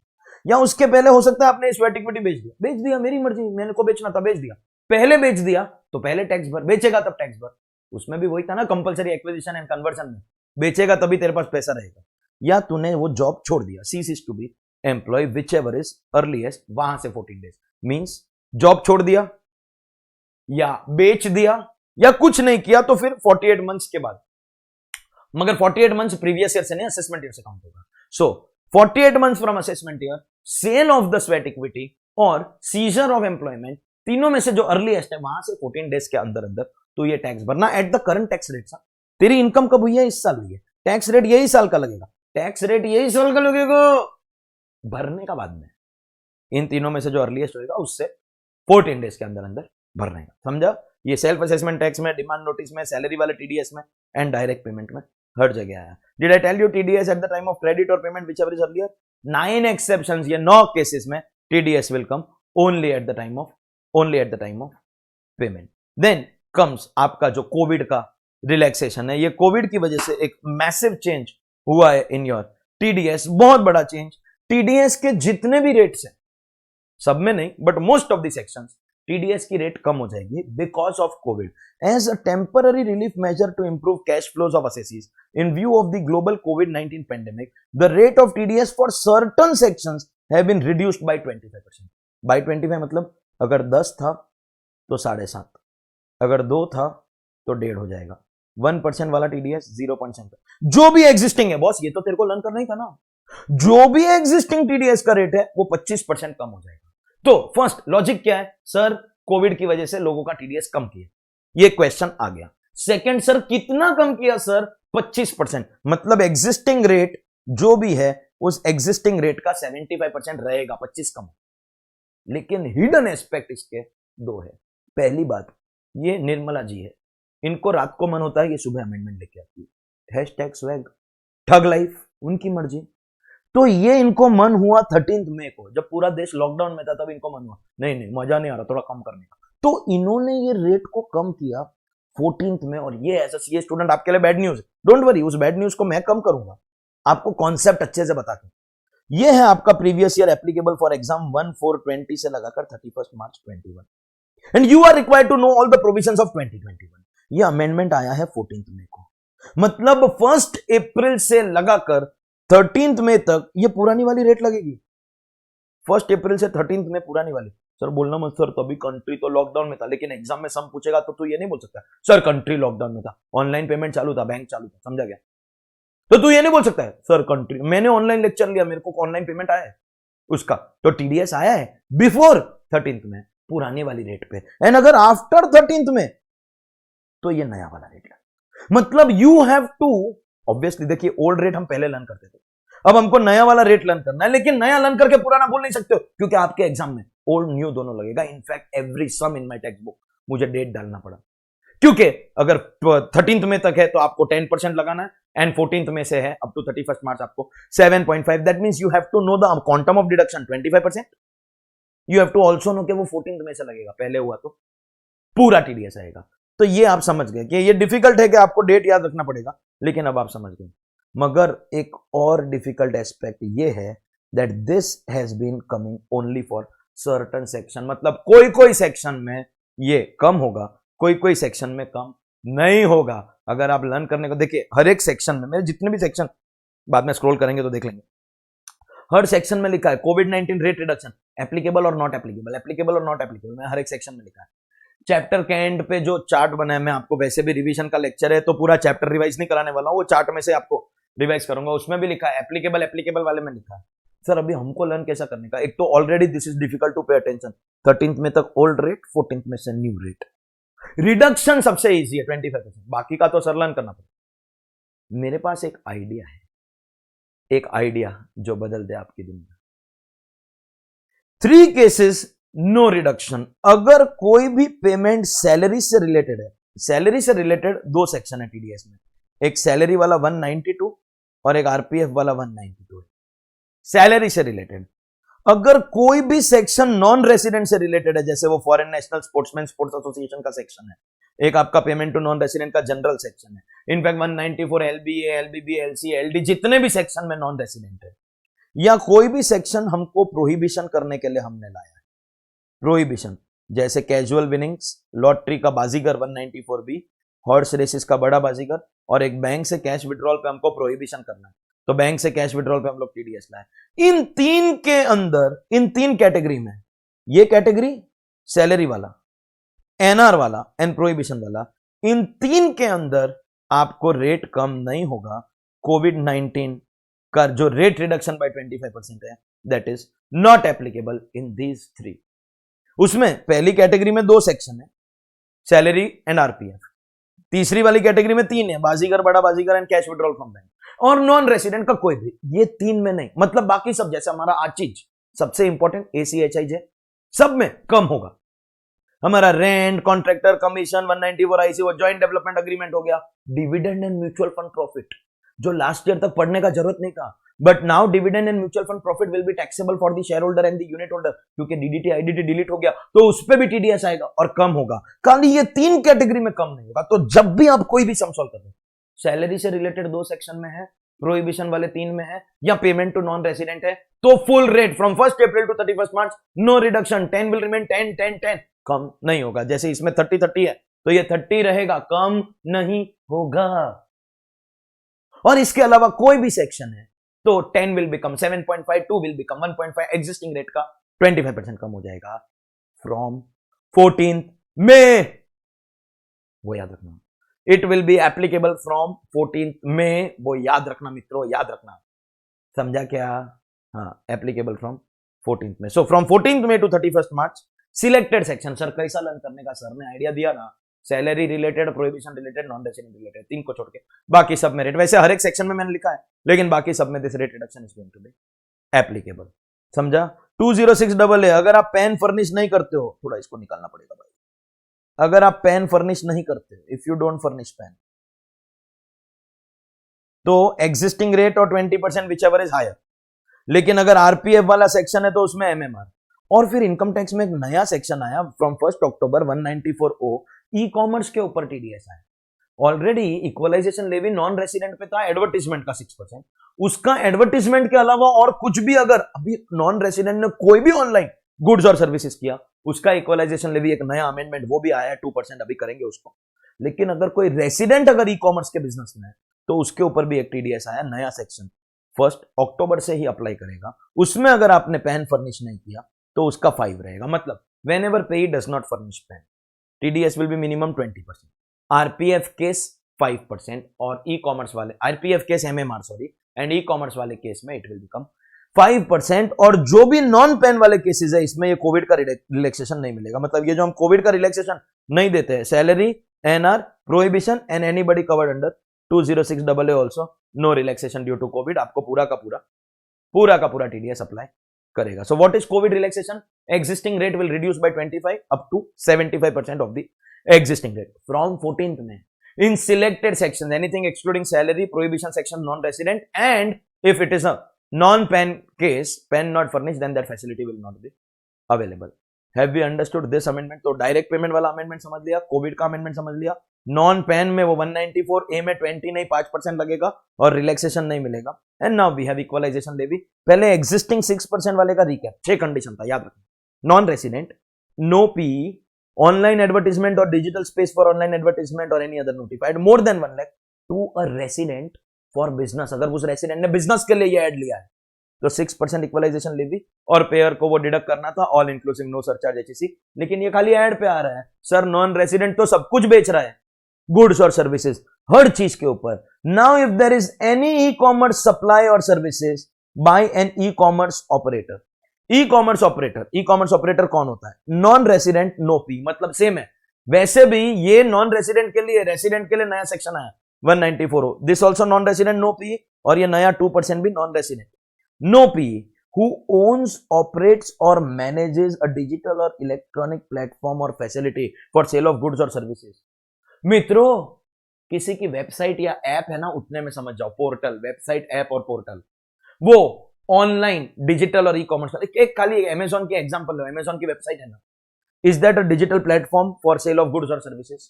बस नॉन रेसिडेंट, अभी अमेजॉन का इंडिया में पीई है तो वो एग्जांपल में फिट नहीं करेगा, लेकिन एग्जांपल ई कॉमर्स ऑपरेटर क्या होता है वो समझाने के लिए। नॉन रेसिडेंट, नो पीई, अगर उसका पोर्टल है, वो ई कॉमर्स ऑपरेटर है और क्या करता है वहां से?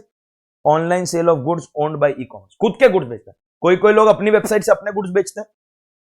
सेल ऑफ सर्विसेज खुद की, लेकिन कोई कोई एग्रीगेटर होते हैं, मेरी वेबसाइट पे दूसरे के गुड्स बेचता हूं, तो सेल ऑफ गुड्स और services facilitated.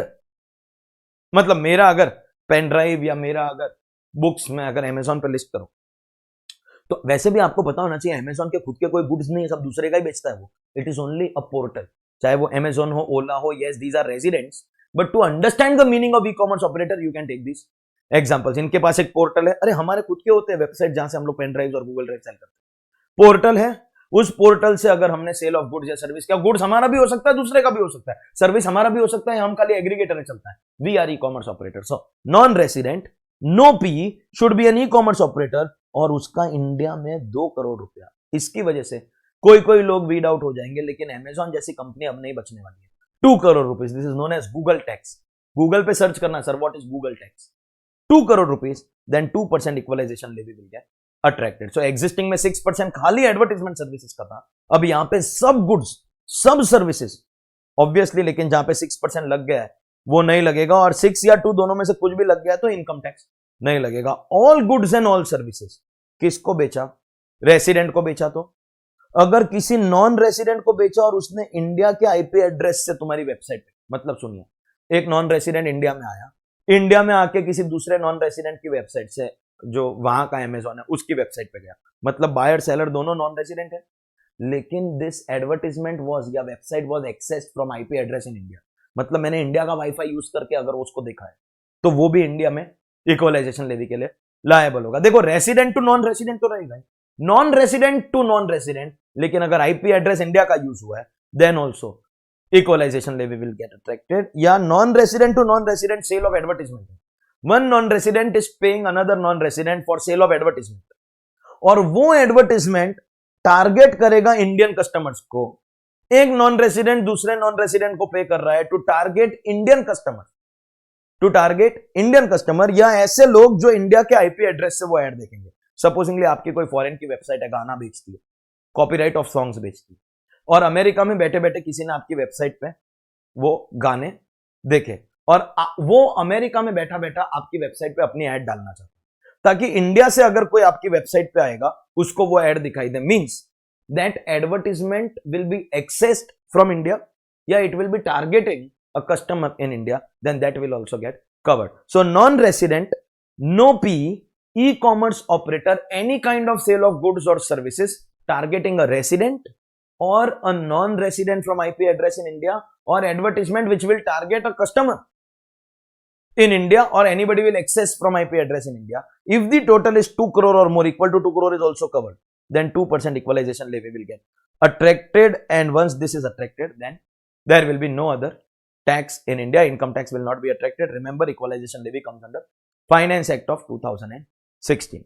So that was your, ये जो अमेंडमेंट्स थे, तो डायरेक्ट पेमेंट के अंदर वो स्वेट इक्विटी वाला अमेंडमेंट, फिर वो कोविड-19 का बहुत इंपॉर्टेंट 14th में से लगेगा, सिलेक्टेड सेक्शन पे लगेगा, नॉन पेन केसेस में नहीं लगेगा। नॉन पेन केसेस के अंदर 20% तो लगता ही था 192A में MMR, और वो नया वाला जो ई कॉमर्स रेसिडेंट वाला सेक्शन आया उसके अंदर 5% रहेगा, रिलैक्सेशन नहीं मिलेगा। चौथा अमेंडमेंट इक्वलाइजेशन लेवी वाला, ये था इंट्रोडक्शन। इसके आगे जो जो सेक्शन नया आया है उसको हम लोग जैसे पेनल्टी में किया, थियरी में से करेंगे, एंड जो एग्जिस्टिंग सेक्शन है वो डायरेक्टली हम लोग चार्ट के अंदर से we will see at the end of, क्योंकि ये basically you have to learn payer, payee rate, monetary limit, ये हर एक सेक्शन के अंदर आपको लर्न करना पड़ेगा। एंड जब हम क्लास में ये चैप्टर करवाते हैं तो आपको मार्किंग भी देते हैं, वेरी इंपॉर्टेंट 2 स्टार, इंपॉर्टेंट होगा तो 1 स्टार, रीड वाला सेक्शन, बकवास वाला सेक्शन, और आप ऑब्जर्व करेंगे तो हर एक सेक्शन में ये वाला अमेंडमेंट तो लिखा है मैंने, या तो एप्लीकेबल लिखा, नॉट एप्लीकेबल। मित्रों सैलरी बोला ना नॉट एप्लीकेबल, सैलरी आरपीएफ में नॉट एप्लीकेबल, प्रोहिबिशन में नॉट एप्लीकेबल, बाकी सब में एप्लीकेबल। तो ये अमेंडमेंट हमारा हो गया है, ये नहीं कराऊंगा,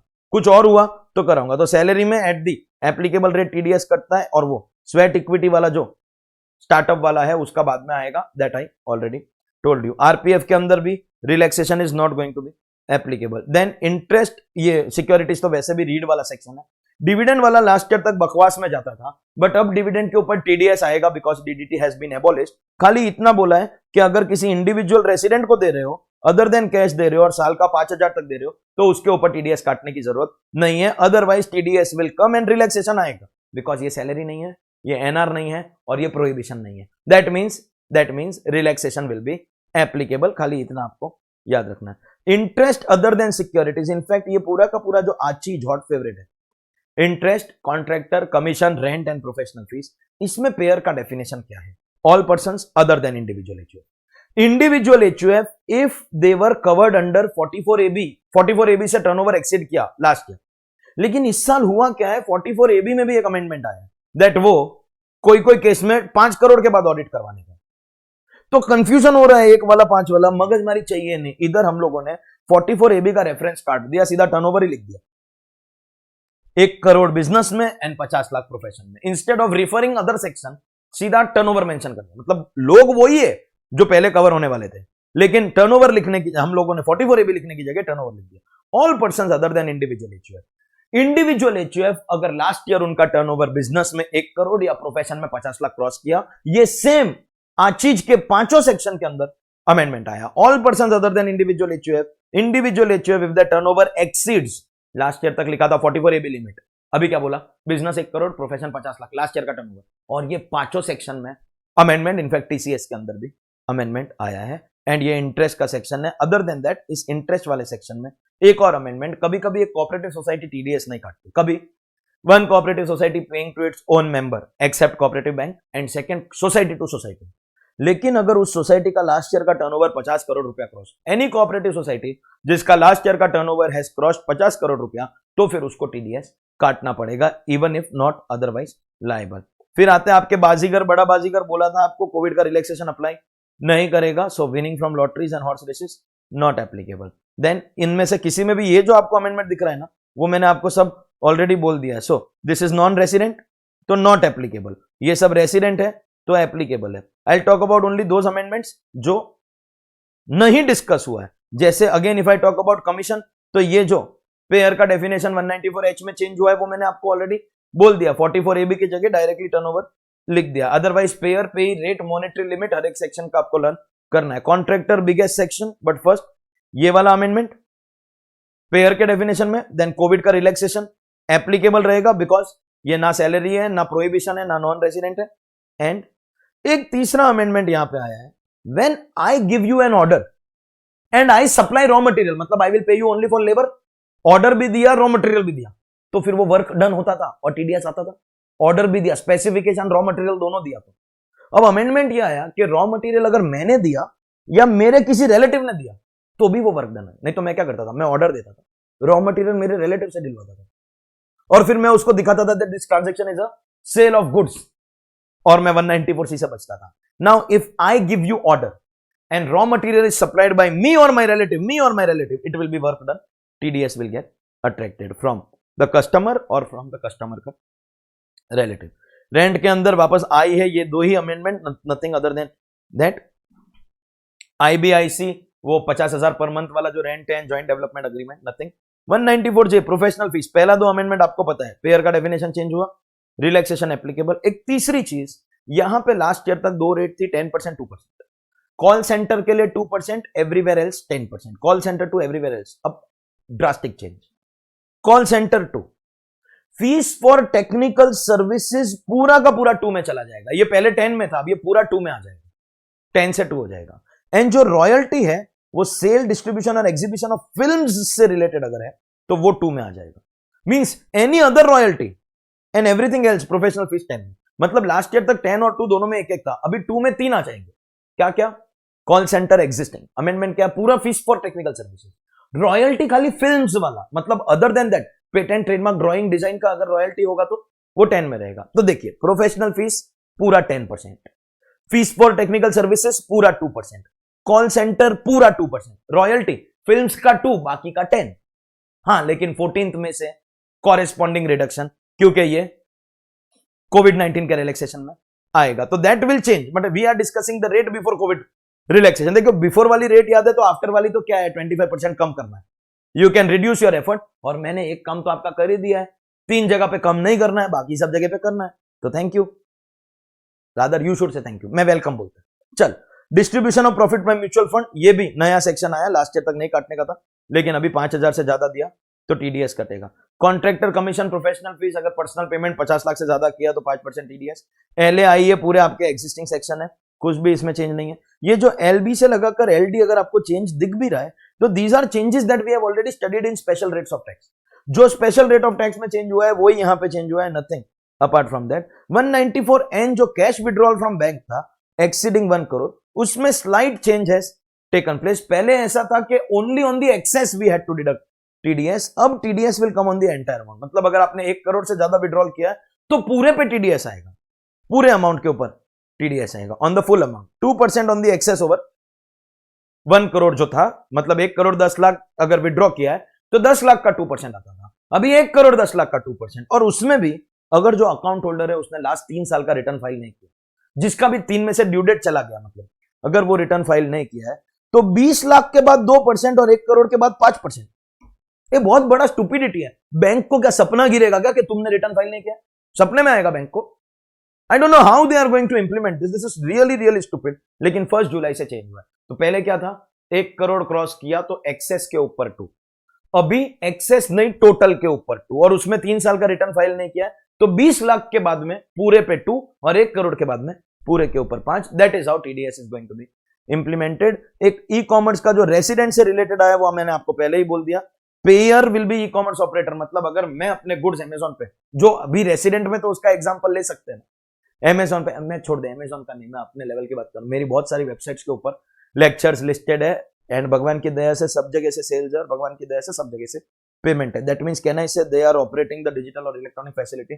चाहे कुछ ऐप बेस्ड मेरे एसोसिएट्स हैं, चाहे कुछ वेबसाइट बेस्ड मेरे एसोसिएट्स है, सबके साथ अलग अलग टर्म्स है. कहीं कहीं पर भी इशू नो टेक्स्ट बुक्स, कहीं पर भी डोंट इशू टेक्स्ट बुक, मतलब हर जगह अलग पॉलिसी है. तो as per policy, policy by policy वो वेरी करता है. अगर आपने डायरेक्टली मेरा फुल कोर्स लिया है तो आपको ये text book, MCQ text book वो सब मिलती है, और अगर आपने किसी पैकेज के अंदर लिया है तो only text book, that also only your soft copy is going to be provided. आपको एमसीक्यू बुक और वो सब नहीं मिलता. सबके साथ मेरे अलग टर्म्स एंड कंडीशन से अलग अलग अग्रीमेंट हुआ है. So most of them are going to pay, most of them, नहीं, all of them are going to pay me. I am the e-commerce participant. I am selling goods or services which are listed on their website. So वो operator इस participant को pay कर रहा है. 1 अक्टूबर से नया section 1%, और क्योंकि ये सेक्शन ही 1 अक्टूबर से आया है तो पहले ही दिन से 0.75 रहेगा.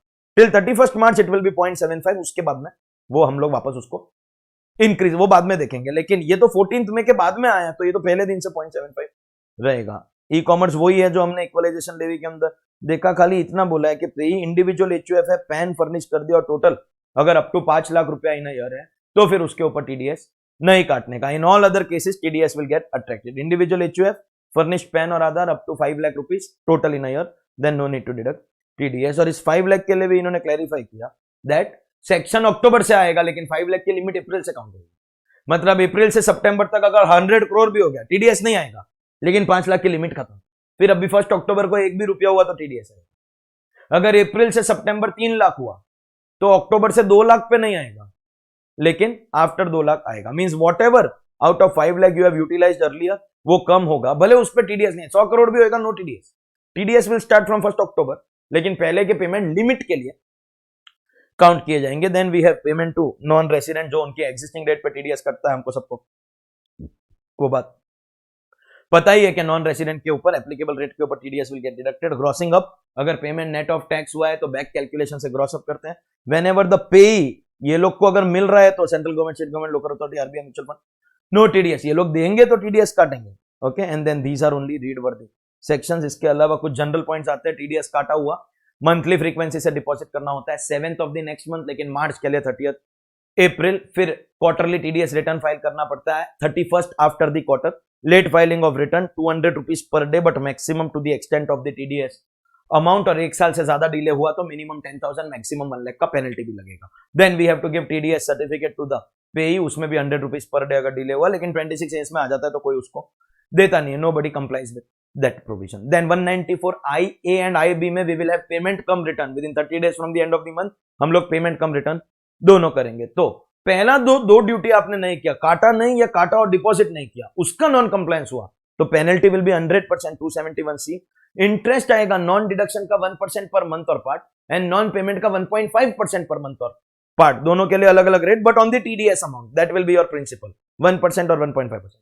डिसअलावेंस कब आएगा? टीडीएस काटा ही नहीं तो डिसअलावेंस, काटा लेकिन डिपॉजिट नहीं किया, then there will be disallowance. Not deducted और deducted but not deposited, there will be disallowance. Deposited up to due date of return filing, वैसे interest will start after 7th of the next month, लेकिन non disallowance will start if not deposited up to due date of return filing. पे अगर resident हुआ तो 30%, non resident हुआ तो 100%, और किसी फ्यूचर ईयर में पे कर दिया तो what ever is disallowed right now will be allowed in the future year. Again payee resident हुआ तो 30%, नॉन रेसिडेंट हुआ तो 100%। These are some general rules and regulations of TDS chapter. And after this ये पूरा का पूरा chart अगर आप देखोगे, सेक्शन लिखा पेयर पे, nature of payment and rate of TDS, और जिसमें जिसमें रिलैक्सेशन है खाली उसमें लिखा, ज्यादा हॉटस्पॉट नहीं किया। जिसमें रिलैक्सेशन नहीं है, जैसे इन दोनों में नहीं है तो कुछ भी नहीं लिखा, तो इसमें भी आपका रिवीजन हो जाएगा, सैलरी वाले, प्रोहिबिशन वाले एंड नॉन रेसिडेंट वाले। And obviously rate monetary limit आपको लर्न करना है, अगर आपने रेट मॉनिटरी लिमिट नहीं किया देन आपको दिक्कत होने वाला है, because majority in fact your MCQ question will be testing you on that. Now that we are done with TDS, TDS के अंदर एक छोटा पार्ट होता है टीसीएस, छोटा पार्ट अभी वो पहले था, अब वो भी छोटा नहीं है। पहले 3 टीसीएस होता था, अब 2 नया आया, 5 टीसीएस हो गया टोटल, और वो जो 2 नया उसमें 5वां वाला है ना, वो सब बिजनेस को लगेगा। Existing TCS part 1 selected industries, alcoholic liquor, तेंदू leaves, timber, forest products, scrap minerals, इस रेट के ऊपर टीसीएस। टीसीएस क्या होता है? Seller will collect from the buyer, मतलब like your GST, seller collect करके गवर्नमेंट को देगा, बायर को क्रेडिट मिलेगा, बस ये इनकम टैक्स का मतलब ये भी एक एडवांस टैक्स है। जैसे टीडीएस पेयर भरता है पेई के बिहाफ में, यहां पर सेलर भरेगा बायर के बिहाफ में एडवांस टैक्स। सो सेलर का कोई प्रॉफिट नहीं है, बायर का कोई लॉस नहीं है, लेकिन ट्रांजैक्शन रिपोर्ट होगा। All duties on the seller, collect, deposit, TCS return and TCS certificate to the buyer, and buyer will get credit. ये जो पार्ट 1 है, part 1 is not applicable in retail, ये खाली रीसेलर को, ट्रेडर टू ट्रेडर अगर sale होगा ना, part 1 is applicable only if the sale is, part 1 is applicable only if the sale is trader to trader अगर sale होगा तो applicable होगा। मतलब manufacturer to wholesaler, wholesaler to retailer it will apply, retailer to consumer, अगर आप ये सब जाके खरीदते हो अपने डे टू डे के काम के लिए, जरूरी काम है ये सब भी, तो आपके ऊपर टीसीएस अप्लाई नहीं करेगा, इसलिए जनरली ये देखने को नहीं मिलता है। Selected industries at the time of debit और receipt which ever is earlier, TDS में क्रेडिट और पेमेंट था, मगर यहां पे सेलर को मिल रहा है तो डेबिट और receipt which ever is earlier. कौन कलेक्ट करेगा? सब करेगा except individual HUF, same amendment इधर भी, लास्ट ईयर का turnover more than 1 crore, more than 50 lakh, 44 AB की जगह। एंड किससे कलेक्ट करेगा? इनसे नहीं करने का, central government, state government, public sector company, commission, high commission, embassy, consulate of a foreign country, या रिटेल में नहीं करने का। बोला ना, ये खाली ट्रेडर टू ट्रेडर है, बाकी के जो टीसीएस है उसका रूल अलग है, इसमें खाली ट्रेडर टू ट्रेडर है। ओके, देन सेकेंड पार्ट, ये भी एग्जिस्टिंग पार्ट है। So parking lot, toll plaza, mine quarry, इन तीनों का अगर कोई भी लाइसेंस हुआ तो 2% टीसीएस उसके ऊपर भी लगेगा। पार्ट 3 भी existing rule 206C1F, sale of motor car at the time of receipt, so ये विच एवर इज अर्लियर नहीं है। मोर देन 10 लाख का अगर गाड़ी खरीदा तो 1% टीसीएस। बाय द वे, ये जितने भी टीसीएस हम कर रहे हैं, जैसे पार्ट 1 में था और पार्ट 2 में सेल ऑफ लाइसेंसेस था, या पार्ट 3 में, इनमें भी कोविड का एक रिलैक्सेशन आया है, but that I will talk eight the and. Currently without relaxation क्या रेट था उसका? 1%। मतलब अगर आप 10 लाख से ऊपर की गाड़ी खरीद रहे हो तो 1% TCS will get attracted, 1% TCS. और मैंने रिसेंटली खरीदा 10 लाख के ऊपर का गाड़ी, तो मैं भी एक्सपीरियंस आपको बोल देता हूं कि गाड़ी जब हम खरीदते तो एक एक्स शोरूम प्राइस होता है, फिर उसमें आरटीओ चार्जेस, इंश्योरेंस चार्जेस, अगर आप कोई एक्सेसरीज डलवा रहे हो तो वो वाले चार्जेस, ऑन रोड प्राइस अलग होता है। वो लोग एक्स शोरूम प्राइस के ऊपर टीसीएस लगा रहे हैं। एक्स शोरूम प्राइस अगर 10 लाख से ऊपर है then there is going to be TCS of 1% at the time of receipt, irrespective of mode. देखिए वैसे भी 2 लाख या उससे ज्यादा का रिसीट तो कैश में होगा नहीं तो 269 ST लगेगा। It has to be in cheque, TCS will still come at 1%। लेकिन इंडिविजुअल एचयूएफ फिर वही amendment, will collect only if the turnover had exceeded this amount. ये जो लिमिट है ये इंडिविजुअल ट्रांजैक्शन, अगर मैं 8 लाख की 10 गाड़ी खरीदता हूं 80 लाख के ऊपर कोई टीसीएस नहीं आएगा, irrespective of mode of payment. अगर इंडिविजुअल गाड़ी 10 लाख से ऊपर है उस पे 2 गाड़ी खरीदा, एक 12 लाख एक 8 लाख, 12 पे आएगा 8 पे नहीं आएगा। और इन लोगों को अगर आपने बेचा वही central government, state government, commission, high commission, there will be no TCS. लेकिन main difference between part 1 and part 3 is that ये सिर्फ और सिर्फ और सिर्फ ओनली इन रिटेल आएगा, ओनली इन रिटेल। अगर ये डीलर टू डीलर है, सेल टू डीलर, नहीं आएगा। मतलब होंडा ने वो गाड़ी डीलर को बेचा, उस पर टीसीएस नहीं आएगा। जब मैं वो डीलर से खरीद के लेके आया तो मेरे ऊपर टीसीएस लगा ओनली ऑन कंज्यूमर। तो पार्ट 1 था कंज्यूमर छोड़ के बाकी सब पे टीसीएस, और यहां पे क्या है, खाली कंज्यूमर पे टीसीएस, बाकी किसी के ऊपर टीसीएस नहीं। Because here we want to investigate, किसके पास पैसा है 10 लाख का गाड़ी खरीदने का, हमको उसका पंचायत करने का, पंचायत। हाँ। And then 2 new parts have been enacted from 1 October. Authorised dealer, जिससे हम फॉरेन करेंसी खरीदते हैं, या अगर किसी से फॉरेन का टूर पैकेज लिया, इनको टीसीएस लेना पड़ेगा। 2 लोगों को यहां पे कवर किया। अगर आपने फॉरेन का टूर पैकेज खरीदा, या अगर आपने किसी डीलर से फॉरेक्स खरीदा, एन ऑथराइज्ड डीलर जो फॉरेन करेंसी रेमिट करने के लिए आप जा रहे हो, उसको रुपीस देके उससे फॉरेक्स ले रहे हो, या अगर आपने ओवरसीज टूर पैकेज किसी से खरीदा, तो ये at the time of debit और receipt which ever is earlier, ये अर्लियर, मतलब पहला वाला अर्लियर था, दूसरा वाला अर्लियर था, मोटर कार वाला रिसीट था, ये वापस अर्लियर। टूर पैकेज में 5%, स्टोरी खत्म, finished, no monetary threshold, 5% flat. मतलब सुनिए, अब अगर आप सिंगापुर जा रहे हो, टिपिकल गुज्जू फैमिली 5 लोग मिलके, समझ लो कि आपका 5 लाख का टूर पैकेज था, तो अब वो 5 लाख ने 5,25,000 भरना पड़ेगा। सर कॉस्ट बढ़ गया, नहीं, 25,000 टीसीएस है, बाद में वापस मिलेगा। हमको देखना किसके पास पैसा है। कोरोना में भी फॉरेन घूमने जा रहे, फॉरेन टूर का पैकेज लिया तो विदाउट एनी मॉनेटरी थ्रेशोल्ड, 1 रुपए का भी टूर, हाइपोथेटिकल 1 रुपए का भी टूर है तो 5% टीसीएस, वो तेरा कॉस्ट इंक्रीज नहीं करेगा, तेरे को वापस मिलेगा। लेकिन कोई और पर्पस के लिए अगर जा रहे, other cases, first 7 lakh no TCS, एक थ्रेशोल्ड दिया, पहला 7 लाख, 7 लाख क्रॉस भी किया तो खाली एक्सेस के ऊपर आएगा। मतलब अगर 8 लाख रुपए का टूर है तो 8 लाख पे 5%, लेकिन 8 लाख किसी और पर्पस के लिए तो खाली 1 लाख पे आएगा, 7 लाख पे नहीं आएगा। फर्स्ट 7 लाख यहां पे आपको थ्रेशोल्ड मिलेगा, यहां पे आपको नहीं मिलेगा। एंड आफ्टर दैट जो 1 लाख भी बचा, अगर एजुकेशन लोन है तो 0.5%, एंड कोई और केस है तो 5%। Means foreign tour package every rupee 5% TCS, don't worry, वापस मिलेगा, TCS is never a cost. Other cases, अगर हमने फॉरेन करेंसी खरीदा है, पहला 7 लाख कुछ भी नहीं आएगा, 7 के बाद चालू होगा। मतलब अगर 8 लाख है तो 1 लाख पे, एजुकेशन लोन में 0.5%, every other case 5% TCS will get attracted. समझा? इसमें एक क्लैरिफिकेशन दिया है। कई बार क्या होता है, हम डीलर के पास गए, फॉरेन करेंसी लेके आए, फिर टूर का पैसा भरा फॉरेक्स में, तो ये टूर वाला तो ऑलरेडी पूरे पे 5% ले रहा है। इफ सेलर इज कलेक्टिंग तो डीलर को कलेक्ट करने का जरूरत नहीं है, सेलर ने ले लिया तो डीलर को जरूरत नहीं है। अगर टीडीएस कट गया, देखिए बहुत बार यहां पे नॉन रेसिडेंट को पे हो रहा है, नॉन रेसिडेंट को पे करेंगे और हमने टीडीएस ऑलरेडी काट लिया, तो ट्रांजैक्शन वैसे भी रिपोर्ट होने लगा।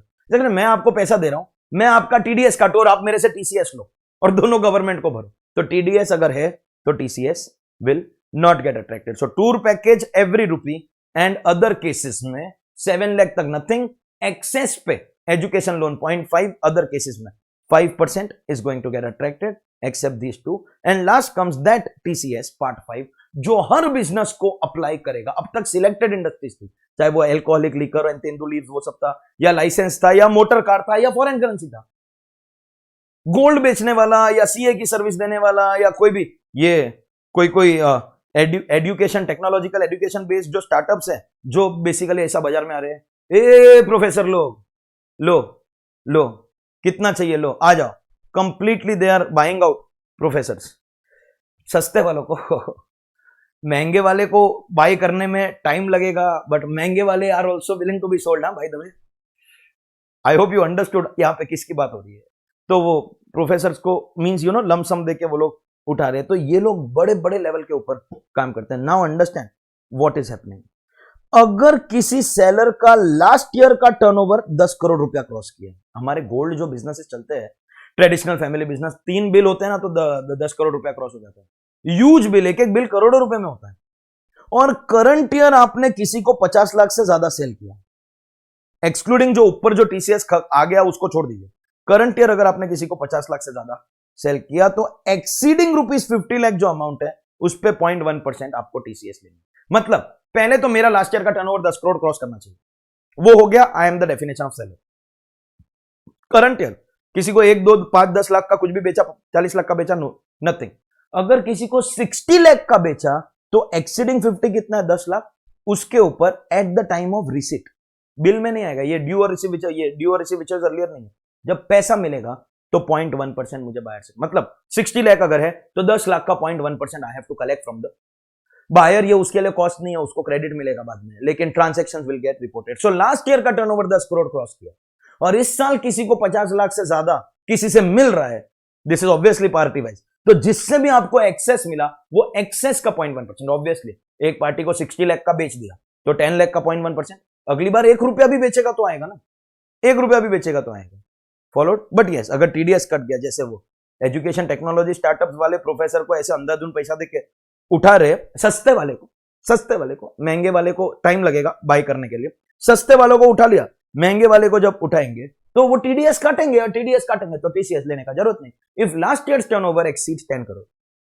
करंट ईयर आप किसी से 50 लाख से ज्यादा का सेल्स कर रहे हो किसी को, तो एक्सेस के ऊपर 0.1% TCS has to be collected at the time of receipt and paid to the government. Obviously again central government, state government, इन सब से नहीं लेना है, जो भी ऊपर वाले में कवर हो गया उसमें नहीं लेना है, टीडीएस आता है उसमें नहीं लेना है, एक्सपोर्ट के अंदर नहीं लेना है, एक्सेप्शन इन्होंने यहाँ पे बहुत सारे प्रिस्क्राइब करके दिए हैं। 206CC बोलता है ये जितने भी टीसीएस के केसेस है इसमें भी पैन फर्निश करना कंपलसरी है, पैन नहीं फर्निश होता है तो टीडीएस मिनिमम 20%, टीसीएस में क्या होएगा, डबल रेट और 5% which ever is higher, double या 5%, मतलब पैन नहीं दिया, पैन दिया तो जो भी ऊपर 0.1%, 5%, 2% जो भी दिया, पैन नहीं दिया जैसे लाइसेंस वाला तो 2 का डबल 4, 4 और 5 विच एवर इज हायर 5%, जहां पे एग्जिस्टिंग रेट 5 है तो 5 का डबल 10, 10 और 5 देन 10, सो डबल रेट और 5% विच एवर इज हायर, क्या बोला, डबल रेट और 5% विच एवर इज हायर। लेकिन ये जो लास्ट वाला आया ना वो 50 लाख वाला, वो 0.1 है, 0.1 को तुम 5% तक लेके जाओगे तो 20 टाइम्स हो जाएगा, तो उसको हमने 1% कर दिया, 50 टाइम्स हो जाएगा, उसको हमने 1% कर दिया, 1%, ऑलरेडी ये 10 टाइम्स हो गया, 0.1 की जगह पे 1। सो पैन फर्निश नहीं किया तो normally it will B double और 5 विच एवर इज हायर, लेकिन वो 0.1 वाला जो है उसमें 5% नहीं, उसमें 1% ही लिया जाएगा। एंड एग्जैक्टली सेम कोविड का रिलैक्सेशन, ग्लोबल कोविड-19 pandemic, 25% rate reduction, you know this, हाँ सिखाया किसने, फ्रॉम 14th में, यू नो दिस, मतलब 1 विल बिकम 0.75, जैसे मैंने गाड़ी खरीदा ना, मेरे को 0.75 मिला, क्योंकि वो पोस्ट कोविड पीरियड 14th में के बाद में मैंने खरीदा था, तो 1 है वो 0.75 हो जाएगा। लेकिन ये किस में जैसे लास्ट टाइम हमने कैसे लर्न कर लिया था, सैलरी वाला नॉन रेसिडेंट प्रोहिबिशन, देखिए किस पे नहीं लगेगा, alcoholic liquor for human consumption, उसमें ये रिलैक्सेशन नहीं मिलेगा, तो sorry for some of you people, bad news. वैसे भी आप तो कंज्यूमर हो, डीलर लोगों को नुकसान। जो पार्ट 4 है, पार्ट 4 मतलब ये फॉरेन करेंसी वाला जो नया है उसमें, और जो पैन फर्निश नहीं करता 3 लोग, कौन से 3 लोगों को नहीं मिलेगा, एल्कोहलिक लिकर में रिडक्शन नहीं होगा, full rate through out the year, foreign currency वाले में जो टूर वाला था या ऑथराइज्ड डीलर था उसमें नहीं, एंड जो आपका पैन फर्निश नहीं करता एवरीबडी एल्स, जो लाइसेंस वाले 2 विल बिकम 1.5। पार्ट 1 के अंदर जो भी थे एल्कोहलिक लिकर को छोड़ के बाकी सबका कम हो जाएगा, मोटर कार का 1 का 0.75, I told you I paid it. ये जो लास्ट वाला है 0.1%, वो 50 लाख के बाद वाला, वो भी 0.075 टिल, वैसे भी ये दोनों तो अक्टूबर से आए हैं तो ये तो एंड तक रहेंगे, लेकिन पार्ट 4 में there is no relaxation, part 5 के अंदर इट विल बिकम 0.075। तो इधर भी 3 को छोड़ के, alcoholic liquor, part 4 and pan not furnish, 3 को छोड़ के everywhere else rate will reduce by 25 from 14th में, ये याद रखना। And that's our revision of chapter TDS and TCS. I know it was a long lecture, English वाला थोड़ा जल्दी हो गया, हिंदी वाले में टाइम लगा, बट इट्स ओके, ऐसा कोई घड़ी देख के काम नहीं किया जा सकता, कंटेंट इज सेम, लेकिन बोलने में क्या एक्सप्लेनेशन नेचुरल आता है, रट्टा मार के एक्सप्लेनेशन करने के लिए कोई नहीं आया इधर कि टेप रिकॉर्डर है कि 1.5 घंटे में बंदी होना चाहिए। तो जो भी है, we are done with something really really important and hope to see you in the further lectures. These lectures are now going to come as a premiere रात को, ताकि आपको कुछ घंटे पहले से पता रह जाए कि आज लेक्चर आने वाला है। तो see how we can support each other. End of episode number 5। Thank you very very much.